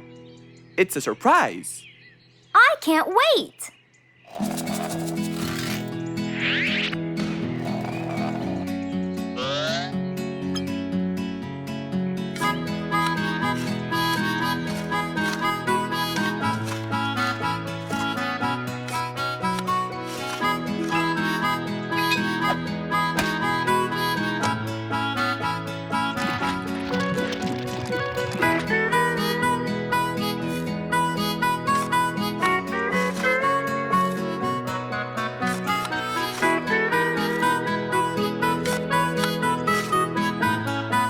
Mr. Fox was almost done, and Bingo was watching him, looking slightly puzzled.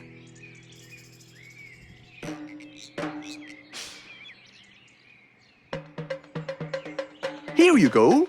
You'll never miss pineapples again. So I can store them in here? No. You'll grow them in there. This is called a greenhouse. But it's not green, it's transparent. No. It's called green because we can grow green plants and fruits inside it whenever we want. Oh, so now I can have pineapples whenever I want? Yup. Anytime you want. Awesome! Thank you, Mr. Fox. Glad I could help. Here, this is for you, Mr. Fox. It's the best one I've got. Oh, that's very nice of you, Bingo. I love pineapples. Now you and I can eat them anytime we want. After helping out his friend, Mr. Fox went back to enjoy the rest of his day.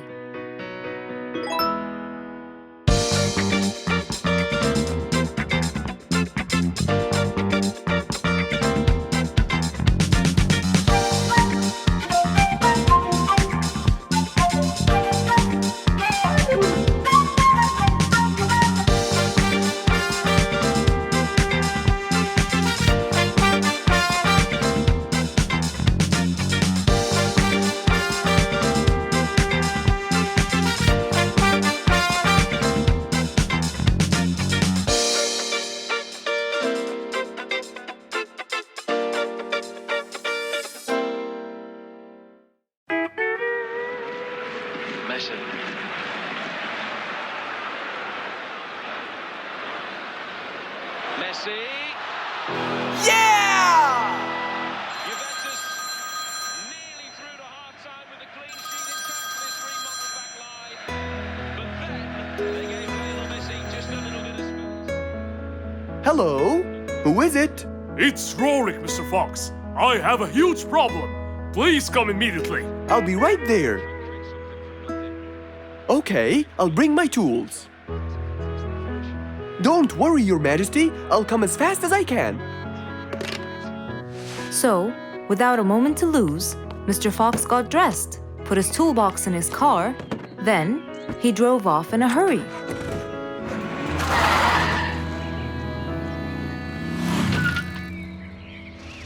Meanwhile, Mr. Sleeperson was taking a drive through the jungle. Ah, Mr. Sleeperson. Hope he's not sleeping while driving.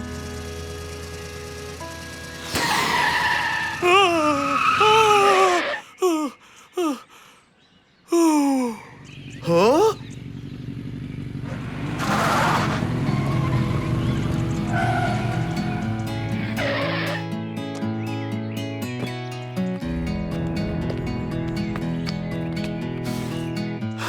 Mr. Sleeperson, are you all right? I've had enough. Enough is enough. I can't believe his hairy face. What happened? It must be the second or third time I changed the tires, and every time Congo just deceives me. What? Congo? Impossible! He's a good mechanic. Then why did my tires explode like this? It put my life in danger, you know. I don't know, but I'm sure something isn't right. It's the gorilla, I'm telling you. Then let's call him and see what happens.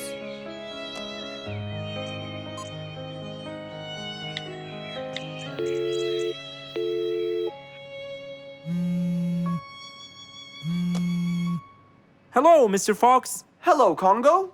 Is everything okay? Actually, we need you to be here right away. Sure. Where exactly are you?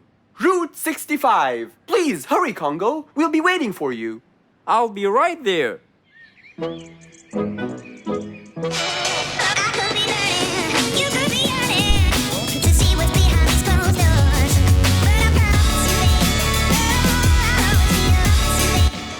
Here he comes. Please calm down and let me handle this. Okay, let's see what he'll say this time.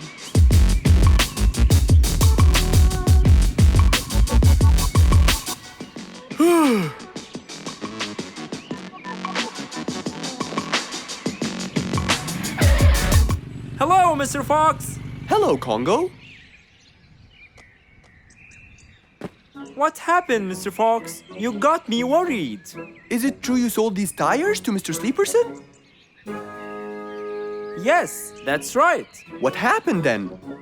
I told him 100 times, Mr. Fox. Those tires are special. They must be filled with a certain amount of air pressure.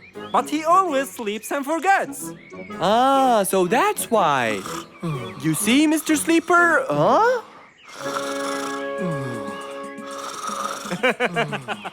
He's sleeping again. Hopeless case. While Mr. Sleeperson slept, Mr. Fox helped Congo change the tire. All done. Thank you, Congo. Anytime, Mr. Fox. How will you wake him up? Ah, leave it to me. Okay, goodbye. We're done! Ah! What? Congo came and fixed everything. He's telling you that you should always check the air pressure in all your tires. That's it? Yes. Okay, thank you, Mr. Fox. Sure. Please take care. And don't forget. I won't, I promise. After waving goodbye, Mr. Sleeperson took off to where he was headed. And as for Mr. Fox, he drove off too. But to where, I wonder? Do you guys remember?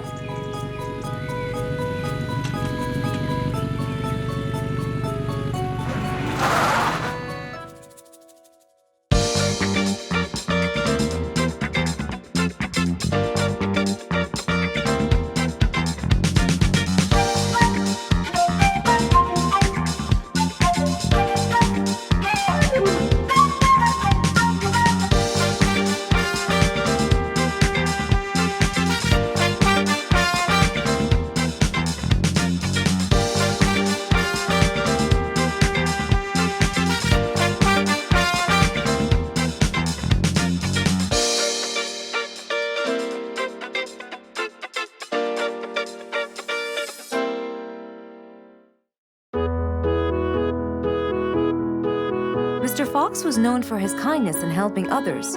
Everyone went to him for advice, even Woody, the jungle carpenter. After being assigned the task of building a really big ship, he went to Mr. Fox, seeking his wisdom. Mr. Fox listened carefully to what Woody had to say, and in turn, promised to help him. He started a research on shipbuilding, and after hours and hours of hard work, he finally got it. Yes! I've got it! But there is something I need to check first. Mr. Fox went for a walk in the jungle, looking carefully at every tree on his path. Then he stopped in front of one and said, Yes! That's the one! Immediately, Mr. Fox took a paint bucket. He wanted to mark the tree, so he wouldn't forget which one it was. After that, he got into his car and drove off.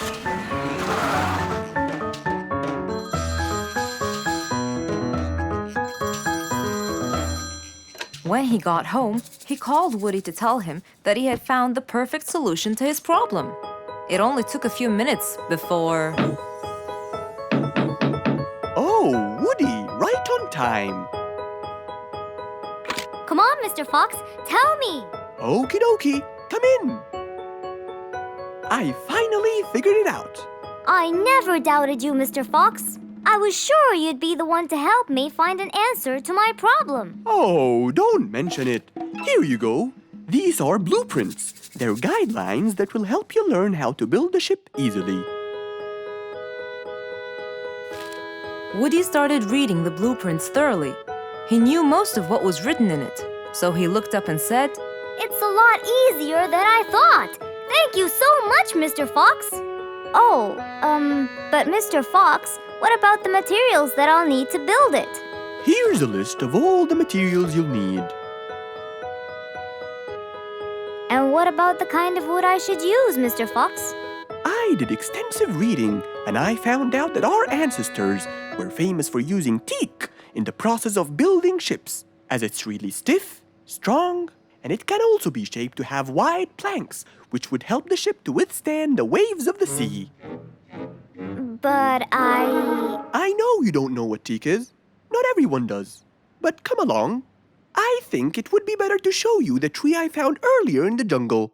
Our jungle? Of course! Everything you dream of can be found in our beautiful jungle. Mr. Fox got into his car with Woody by his side and drove off. They headed towards the tree that Mr. Fox had marked earlier. Here's the tree. Huh? I have loads of that wood in my store, but I never knew that I could use it to build ships. I didn't know about teak either. But with a little bit of research, everything is open to you, my friend. Mr. Fox, I can't thank you enough. I'm really happy right now. I'll never forget what you've done for me. It's my pleasure, Woody. Now that I know what I should do, I'll go back and start building that ship for Nate as fast as I could. Thank you again, Mr. Fox. So, after helping his friend, Mr. Fox got into his car and drove away happily. You know, it's true what they say. A friend in need is a friend indeed.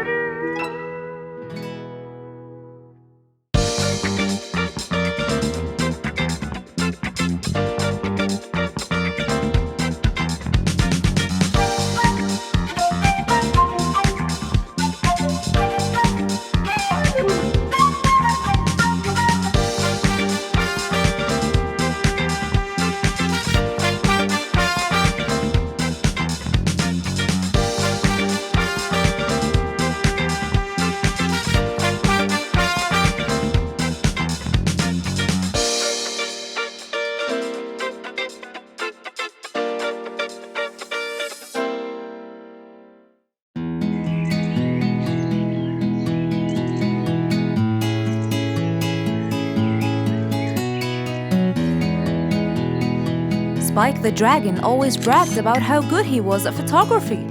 And all he wanted was just one little chance to prove to everyone how talented he was. It didn't take long before someone actually recommended him to be the official photographer of King Rorik the Lion's birthday party. All done and send. Wow! That's a nice picture! Now we know who'll be our photographer. And immediately, Mr. Tiger sent a message to Spike. Oh! Finally, someone recommended me! I won't let them down. I promise. And so, Spike started to train and practice some more. His pictures were beautiful, and he felt so happy. Everything went well until the morning of the party.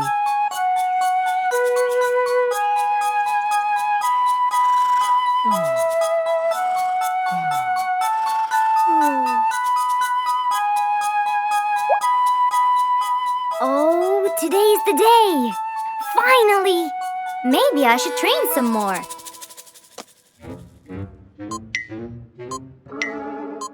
Huh? Oh no! What have I done? While Spike was testing his camera, he pressed on something that changed his camera settings. Now all his pictures turned to white. Spike tried to change it back. He cleaned his lens and checked his filters, but all was in vain. What will I do? Oh, what will I do? I must go to Mr. Fox at once. Feeling so worried and sad, and with no clue what to do, Spike held his camera and flew off to Mr. Fox.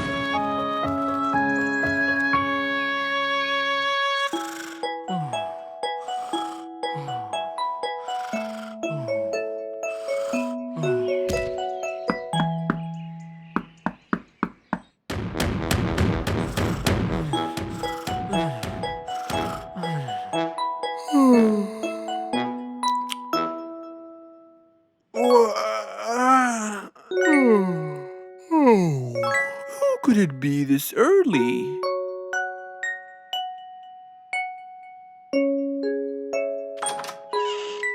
Oh, Spike, it's you. Help me, Mr. Fox. My camera. Help! All white, broken. Help! Calm down. Please, come in. Spike followed Mr. Fox inside. He sat down and started to speak slowly. You know today's the king's birthday party. Yes, and you've been hired as the official photographer. Congratulations, Spike. Oh, Mr. Fox, it would soon be condolences. What? Why? My camera. It's broken. Broken? Yes, I woke up early today and tried to check it. But I found that every picture I take becomes white. Have you checked the lens? Yes, and I re-cleaned them to be sure. But it's no use. And the filter? Everything. The lens and the filter. Can I take a look at it? Mr. Fox held the camera and started to check the settings. Where could I buy another one now? Do you have a professional or digital one? I don't think you'll need it, Spike. I'll go straight to prison, right? No, it wouldn't be fair to send the most talented photographer to prison. They'll all laugh at me. Are you sure about that?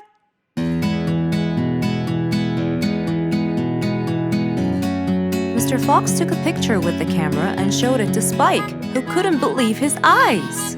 Wow, it's back. What was wrong with it? Looks like you accidentally increased the gamma. Oh, I forgot to check that. Thank you, Mr. Fox.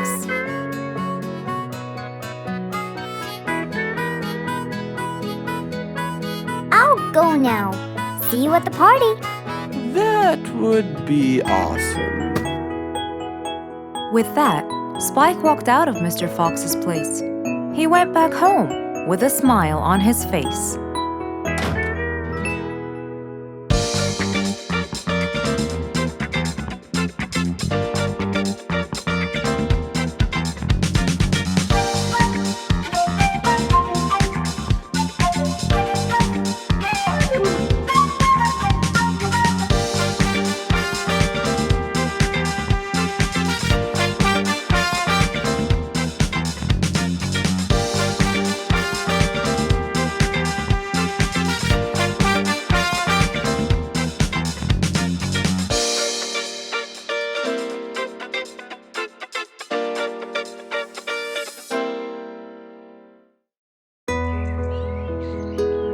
It was a bright sunny day. Mr. Fox had had his breakfast and was now out doing his morning exercises. It was then when he saw Woody, who was passing by. Ah, Woody, how are you? Haven't seen you in a while. I really missed you. I'm fine, Mr. Fox. I really missed you. I hope you're doing great. Why does he look so sad? I hope nothing bad has happened. You look a bit down, Woody. Is everything all right? Are you okay? Oh, Mr. Fox, I really need your help with an urgent matter. Don't you worry, my friend. Big or small, every problem has a solution. I assure you, everything will be all right. Oh, I know, Mr. Fox. I can always count on you. Let's go inside. I'll get you something to drink, and then we can sit down and you can tell me all about your problem. Let's go. Woody followed Mr. Fox to his house. There, Mr. Fox prepared something special for Woody to help make him feel better.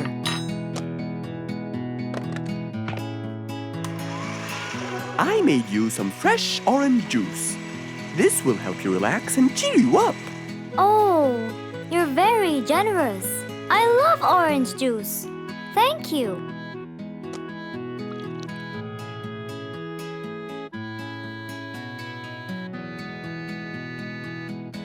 Mr. Fox, I'm really sorry to bother you over and over again, but I had no choice. Oh, no worries, my friend.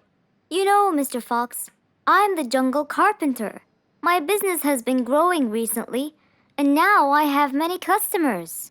Yes, you're a hard worker. You deserve it. I used to build boats for fishermen. I got famous for my skills, especially after I built Nate the fisherman the boat of his dreams. He went and told everyone in the jungle about it. They overwhelmed me with requests. That's fantastic. I'm really glad to hear that. But Nate came to me yesterday and asked if I could build him a ship. One big enough for him and all his friends, as he is planning to go on a fishing trip. It's for a special trip, he said. Yes, I've heard about that. Well, the problem is, I've never built a ship before, and I have no clue what kind of wood I'm supposed to use. I don't know what to do. How will I build him the ship he needs without the proper wood? Will you help me, Mr. Fox? Whoa, that's a serious problem. I'm gonna have to look through my books. Well, you're never too old to learn something new. I could use some time. I'll call you as soon as I find a solution. I will be waiting for your call. I know you'll be able to help me, Mr. Fox. After Woody left, Mr. Fox started his researches on shipbuilding.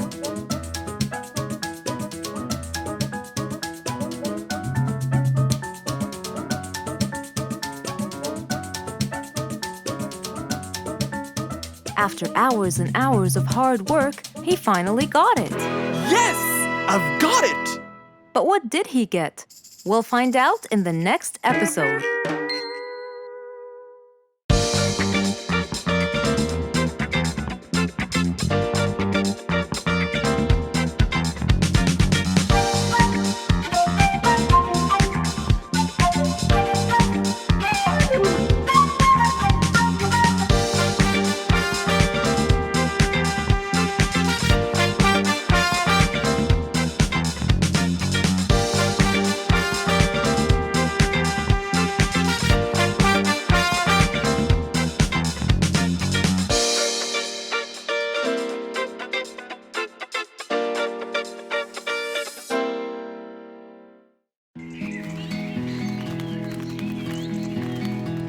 It was a beautiful sunny day. Feeling bright and early, Mrs. Sharpie was on her way to work.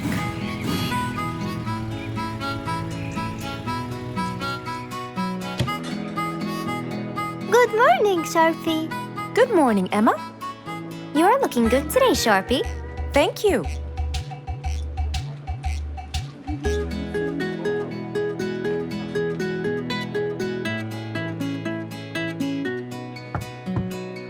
Come in.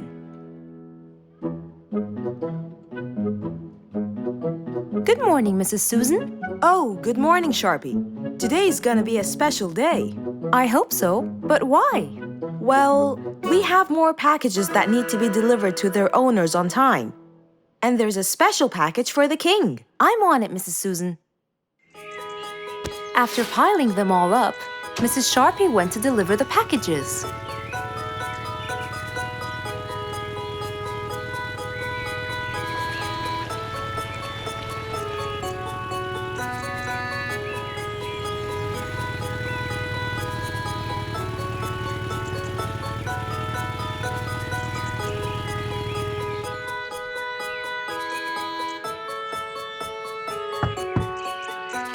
Here's your package.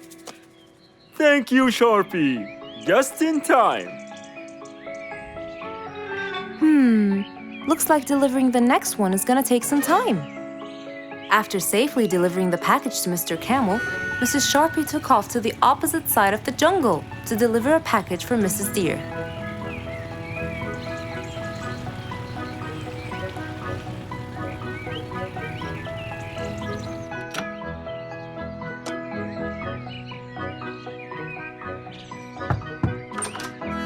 Here's your package. Thank you. But why were you late? I waited all morning. Next was Mrs. Bird's package, and that was south of the jungle. That was very tiring for Mrs. Sharpie.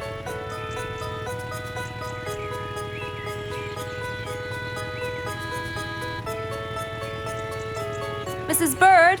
Mrs. Bird! Here's your package. I thought you weren't coming. Thanks anyway. Next was Spike the Dragon.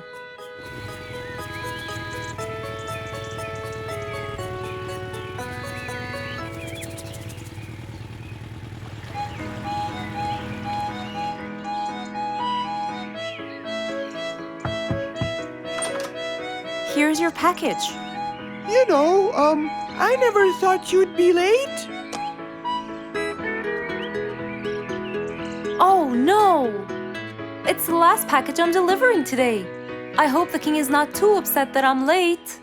Worried and a little scared, Mrs. Sharpie took off to deliver the last package. She was already late as it is. The last package was intended for the king, and after being all over the jungle, will she be able to make it in time? Here you go, Mr. Timber. This package is for the king. Thank you, Sharpie. But the king was worried and a bit upset. Why? Well, he had to wait all day for this package. You're not usually late, Sharpie. He was very upset. My sincerest apologies. I'll be more careful next time. Mrs. Sharpie was very tired and really upset. Having to deliver packages all over the jungle was no minor task. So, she decided to go to Mr. Fox and ask for his help. Oh, hello, Mrs. Sharpie. How have you been? I'm not good at all, Mr. Fox. You have to help me. What happened? I've got a lot of letters and packages, and I keep flying east and west all over the jungle. This won't do, Mr. Fox. I'm so tired. Oh, Mrs. Sharpie, you do look exhausted. Please come in and we'll figure this out together. Would you like a cup of hot chocolate? No, I just want to find a solution, Mr. Fox. Okay. Tell me what the problem is exactly. I get too much letters, so I fly to deliver them.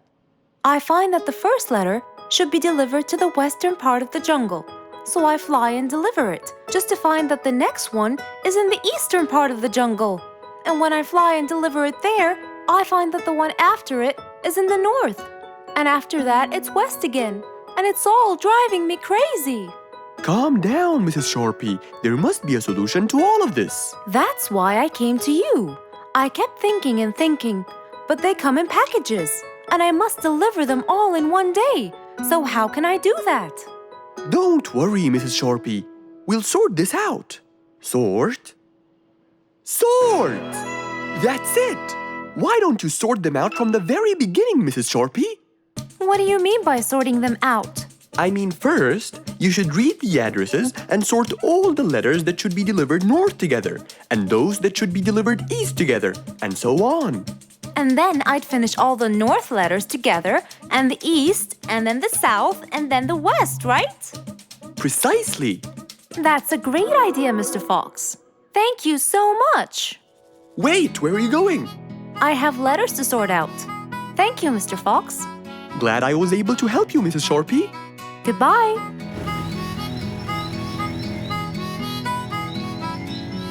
Happy with the solution she got, Mrs. Sharpie took off and looked forward to a new day with her new planned plot.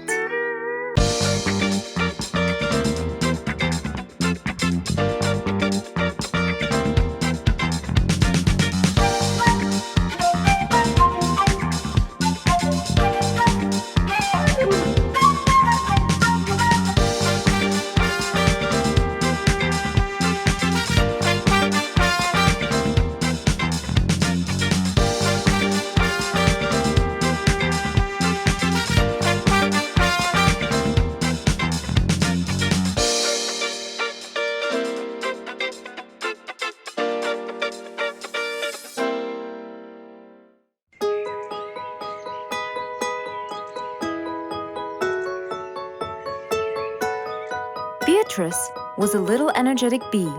She wakes up early, eats her breakfast, and checks on her honey. Then she goes out to collect some nectar. That smells great. I'll take some from here. Wow, that looks fresh. Here's my favorite type. And so, she went collecting all the nectar she needed, and when she was all done, she went back home. But as Beatrice came closer and closer, she could see that someone had been to the hive. Oh no! My honey! It's all gone! Who could have done this? Beatrice looked right and left, but no one was there. Sadly weeping with grief, she went to the place where she might find relief. Oh, Beatrice. How have you been? Mr. Fox! Beatrice, what happened? Someone stole my honey and destroyed my hive! Who would do such a horrible thing? I have no idea! I was out collecting nectar, and when I came back, I found... Calm down now, calm down. I don't know what I should do! Mr. Fox felt sorry for Beatrice.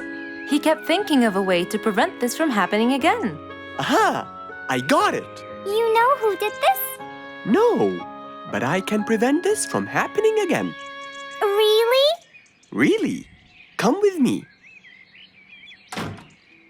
At once, Mr. Fox ran to his workshop. He grabbed some steel, some wooden plates, and his toolbox. He then hopped into his car with Beatrice by his side and drove away.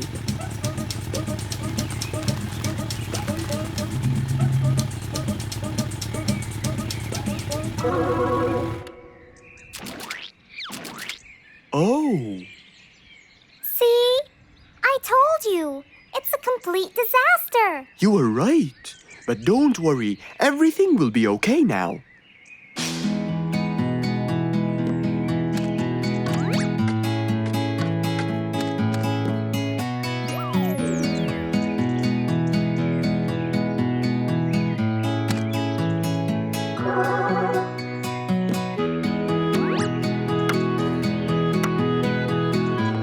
Mr. Fox started to work. He got the wooden plates and built a box out of them, which he put on the tree branch.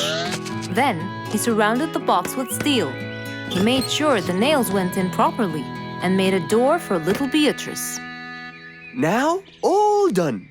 Wow! It's amazing! Thank you, Mr. Fox. There, take this too. And what's this? This is the key to your hive, so no one would enter without your permission. Really? Oh, I can't thank you enough. Don't worry about it, Beatrice.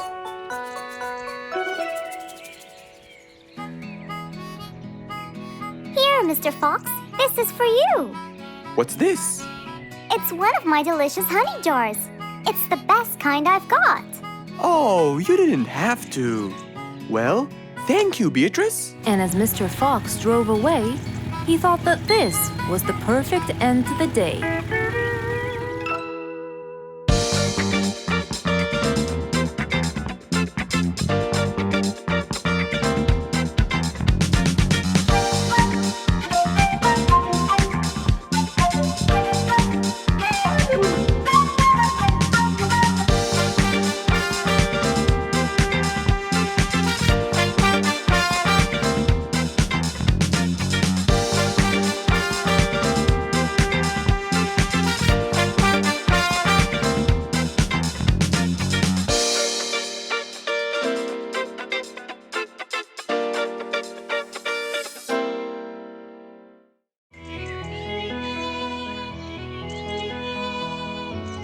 It was a very fine day, in the beautiful month of May.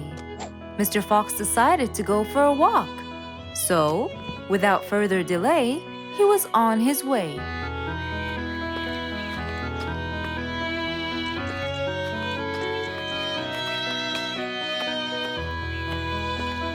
While Mr. Fox was walking, enjoying the sun and the trees, he heard a quarrel at a distance and someone saying, Stop! Please!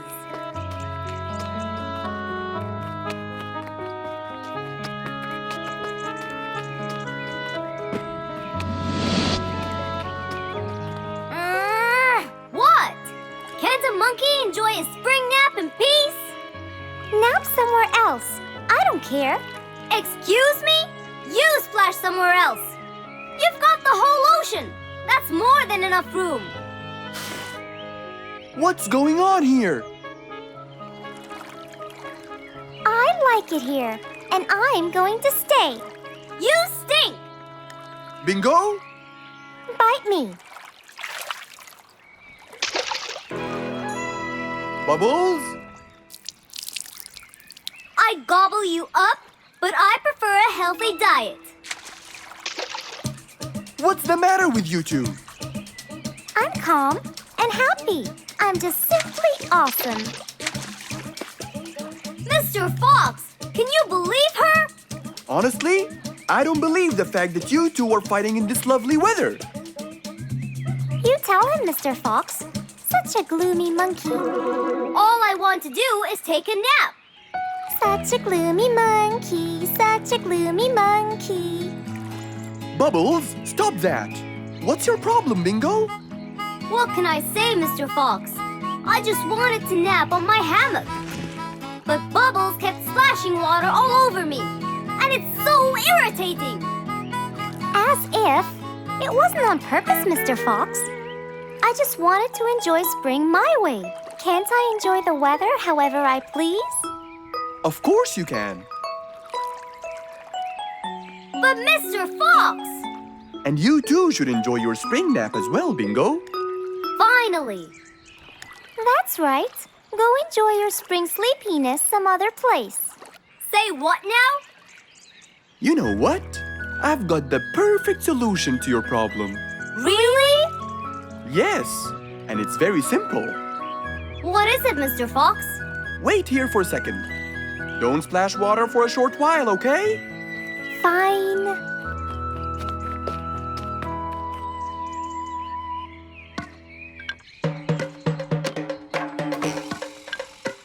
The hammock was very close to the lake.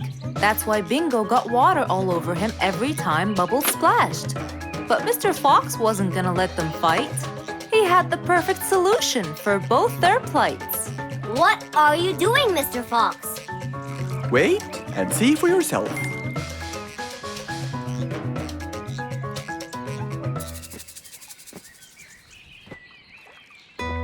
Let's see. First, we'll untie the hammock. 1, 2, 3, 4, 5.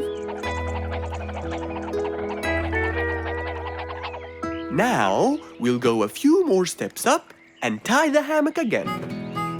Here's good. There you go. Try it now, Bingo.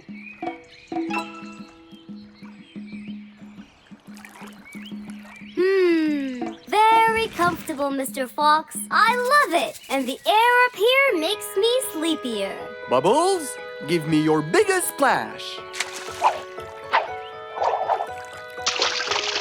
Whoa! Ha ha ha ha ha. Whoops. Sorry, Mr. Fox. Don't worry about it. I feel fresh. Mr. Fox's work was done. First there was trouble, now there was none. For there was indeed no better deed than rushing to help a friend in need.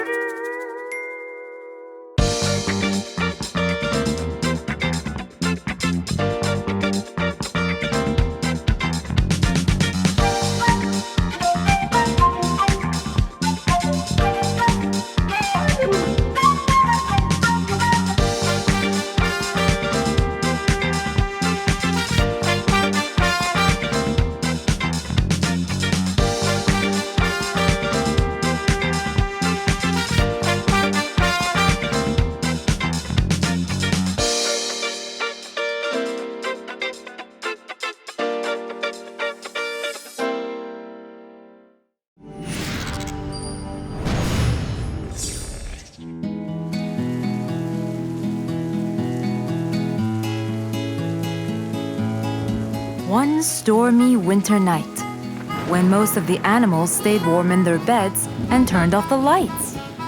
There was thunder, there was lightning, and Woody the Woodpecker found it frightening. He knew he was in trouble, for his house will soon become rubble. Oh no! What am I going to do?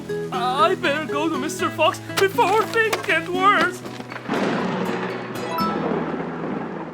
With a nice cup of hot chocolate, Mr. Fox continued reading his book when the doorbell rang. It was winter. No one would walk in the rain unless they had a complaint. Woody, what are you doing walking around in such cold weather? Hurry, come in.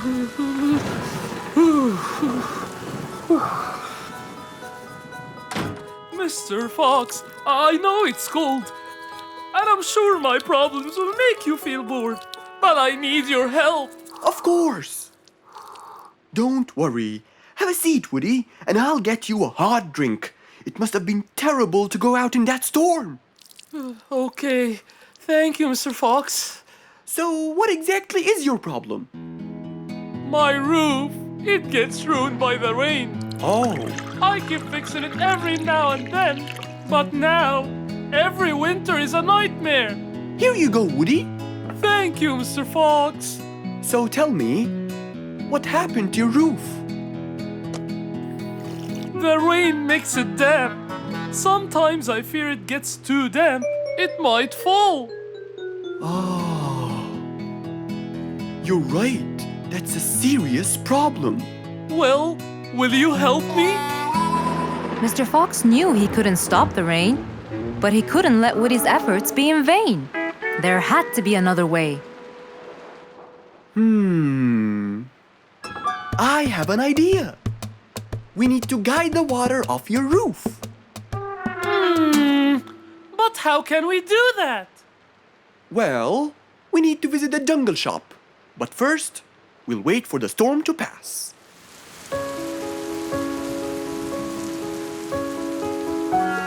Finally, the storm faded away, revealing a bright, warm, sunny day. I think the weather is better now. Let's go, Mr. Fox. Mr. Fox and Woody hopped into the car, and off they drove to the jungle shop. So, what will we buy from here, Mr. Fox? A sloped roof. A roof? But how will we transport it? Oh, don't worry. There's a new type of roof. They sell them like, pieces of a puzzle. Oh, that's smart! Yep. Mr. Fox and Woody chose a nice big red roof. Then, off they went to Woody's house. Mr. Fox got a ladder and climbed up. He started to fix the roof from the top. Now, all we need is to put the pieces together.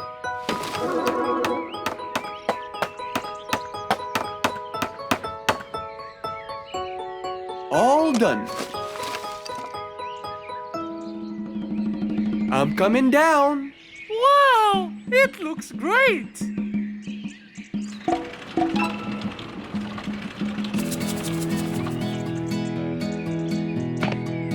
That way, all the water will slide down and the rain won't bother you again. So, does that mean no more rainwater will enter my house, Mr. Fox? Of course not.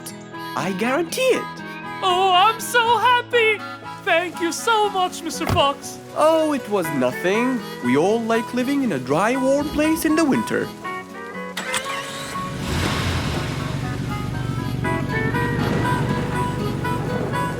Woody thanked Mr. Fox, for now he could enjoy the warmth and comfort of his house.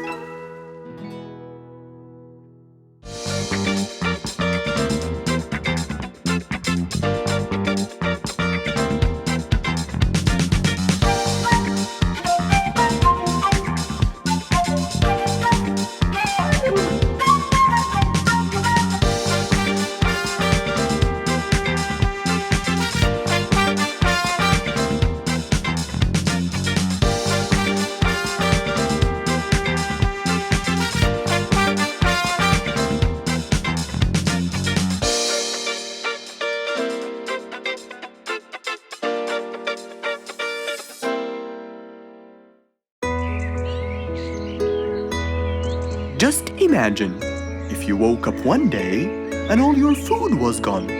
Your house was a big mess and the oven was turned on. What happened exactly? You really can't tell. But that's what happened to our friend Giselle.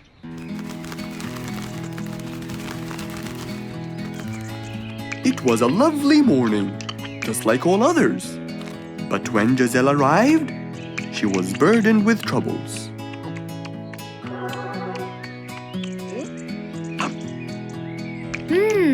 These are good. Yeah, my mom makes the best pancakes in the world. Look, it's Giselle.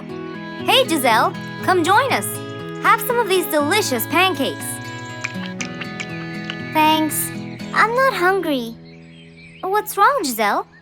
You guys, I think a thief broke into my house. What? Food has been going missing from my home, but I didn't think much of it. But the amount of food disappearing kept getting bigger and bigger. And yesterday, all of my food went missing. And there was a huge mess at my house. I even found the oven turned on. My house could have burned to the ground. Oh, I'm so sorry to hear that. Are you okay? This sounds really dangerous. What if this happens to my house next? Calm down. Whatever it is, I'm sure we can deal with it. Giselle, let's go to your house and check it out. And so, they left for Giselle's house. They had no idea what would be waiting for them. Oh dear, what a mess. Did you not hear them at all? I heard noises, but by the time I got up, they were gone. Did they take anything else other than food? No, nothing else is missing. So how do you explain all this mess? Maybe they were trying to find their way in the dark. I think Bingo's right. They didn't want to turn the lights on so no one would see them. Yes, but there are more important things. A thief had been here last night, and I don't think Giselle had time to worry about all the dishes. You're right. These are not mine. I didn't use these. That means that whoever was here didn't just steal the food. They ate it all here. That would explain why the oven was on. They cooked. Okay, calm down. We'll figure out a plan to catch them. But first, let's clean everything up. They started cleaning the house, trying to help their poor friend out, while being so worried about what's going to happen next. Any idea how we're going to catch them? I have an idea. We'll have a neighborhood watch. You know, we'll stay up around the house so we can catch them as soon as they come near. Sounds great. Giselle, why don't you go and get some sleep? We'll take care of it. Thanks, guys. They all sat in anticipation, ready to jump on the thief without any hesitation. But hours passed by with no one in sight. They started to become very, very tired. Does anybody else feel a little bit sleepy? Yeah, and cold, and a little hungry.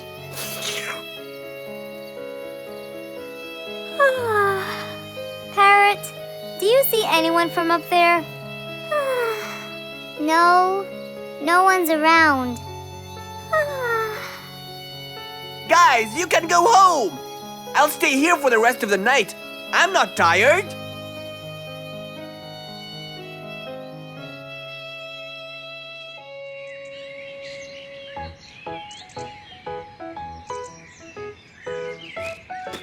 Good morning. What happened after we left? Did you see them? I heard a noise from the bushes near the house, but no one was there. They must have seen me, got scared, and ran away. Wow, you must have looked so tough. How did you get them so scared? I'll teach you guys. First, you have to stand chin up, hands on your waist, and look so focused. Then, you walk back and forth in front of the house, so they wouldn't have a chance. Don't get distracted by anything, and most importantly, carry a weapon. A weapon? Yes, these are mine. A salt shaker and a ladle? It's a pepper shaker. You sprinkle it in their eyes and then hit them with a ladle. Ooh, scary. Okay, I think I got it. I'm going to be on neighborhood watch duty tonight. I'll go get ready. See you all later. And so, with a big responsibility to bear, Bingo guarded the house, steady and aware.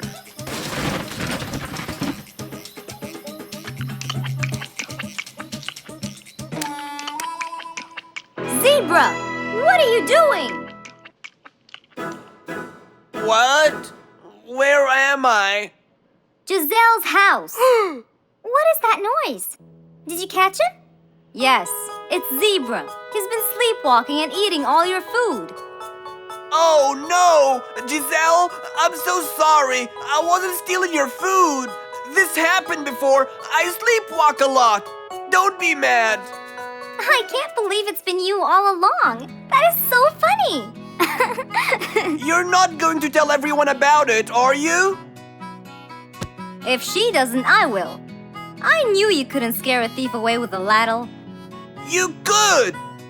You know what? I'm just happy Giselle is safe. I'll just go home now. I need some sleep.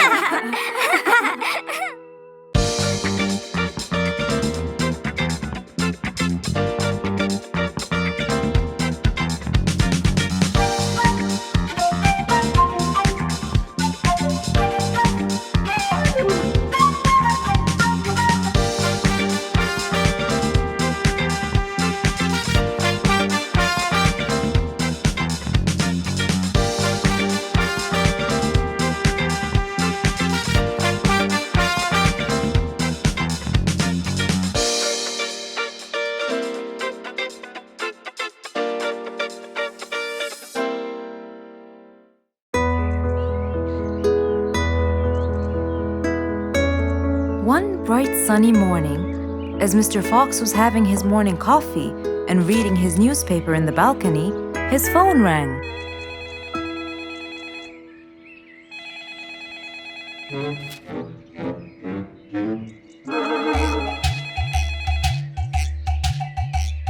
Who could it be so early in the morning? Hello? Hello, Mr. Fox. It's Rorik. Oh, hello, Rorik. How are you today? Not very good, I'm afraid. Why is that? My piano. I tried playing it today, but it sounds weird. How so? I don't know. Could you please come and check it out? Sure, I'm on my way. Thank you, Mr. Fox. I'll be waiting for you. And I'll be right there. So, quickly, Mr. Fox changed his clothes. He took his toolbox and his car keys, got into his car, and drove off to Rorik's place.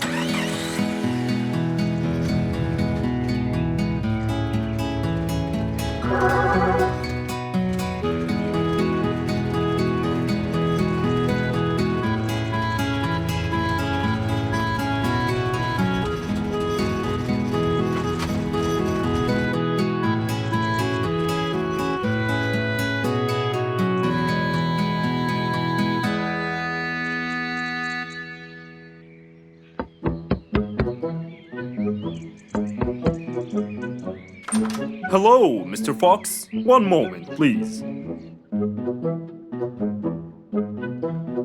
Your Majesty, Mr. Fox has just arrived. Of course. Let him in. Come in, Mr. Fox. His Majesty is waiting for you. Good morning, Rorik. I came right away. Oh, you're here, Mr. Fox. Please help me with my piano. It's the only thing that comforts me. Don't worry, Rorik. I'll see what I can do. Mr. Fox started to check the piano. He tried playing a few notes. What is it, Mr. Fox? Is it broken? Mr. Fox, please answer me. It sounds horrible. It's not broken, Rorik. It just needs tuning. Do I have to buy a new one? No, Rorik. It's very simple. I can tune it for you. Really? Thank you, Mr. Fox. I almost had a heart attack. However, Oh no, not that word. I'm sorry, but it might take a while. Oh, it's okay. I can wait. Okay then, I'll get started. Please, Mr. Fox, do your best. It's my everything. Don't worry, it'll be good as new. Mr. Fox opened his toolbox, grabbed a few things, then started to work.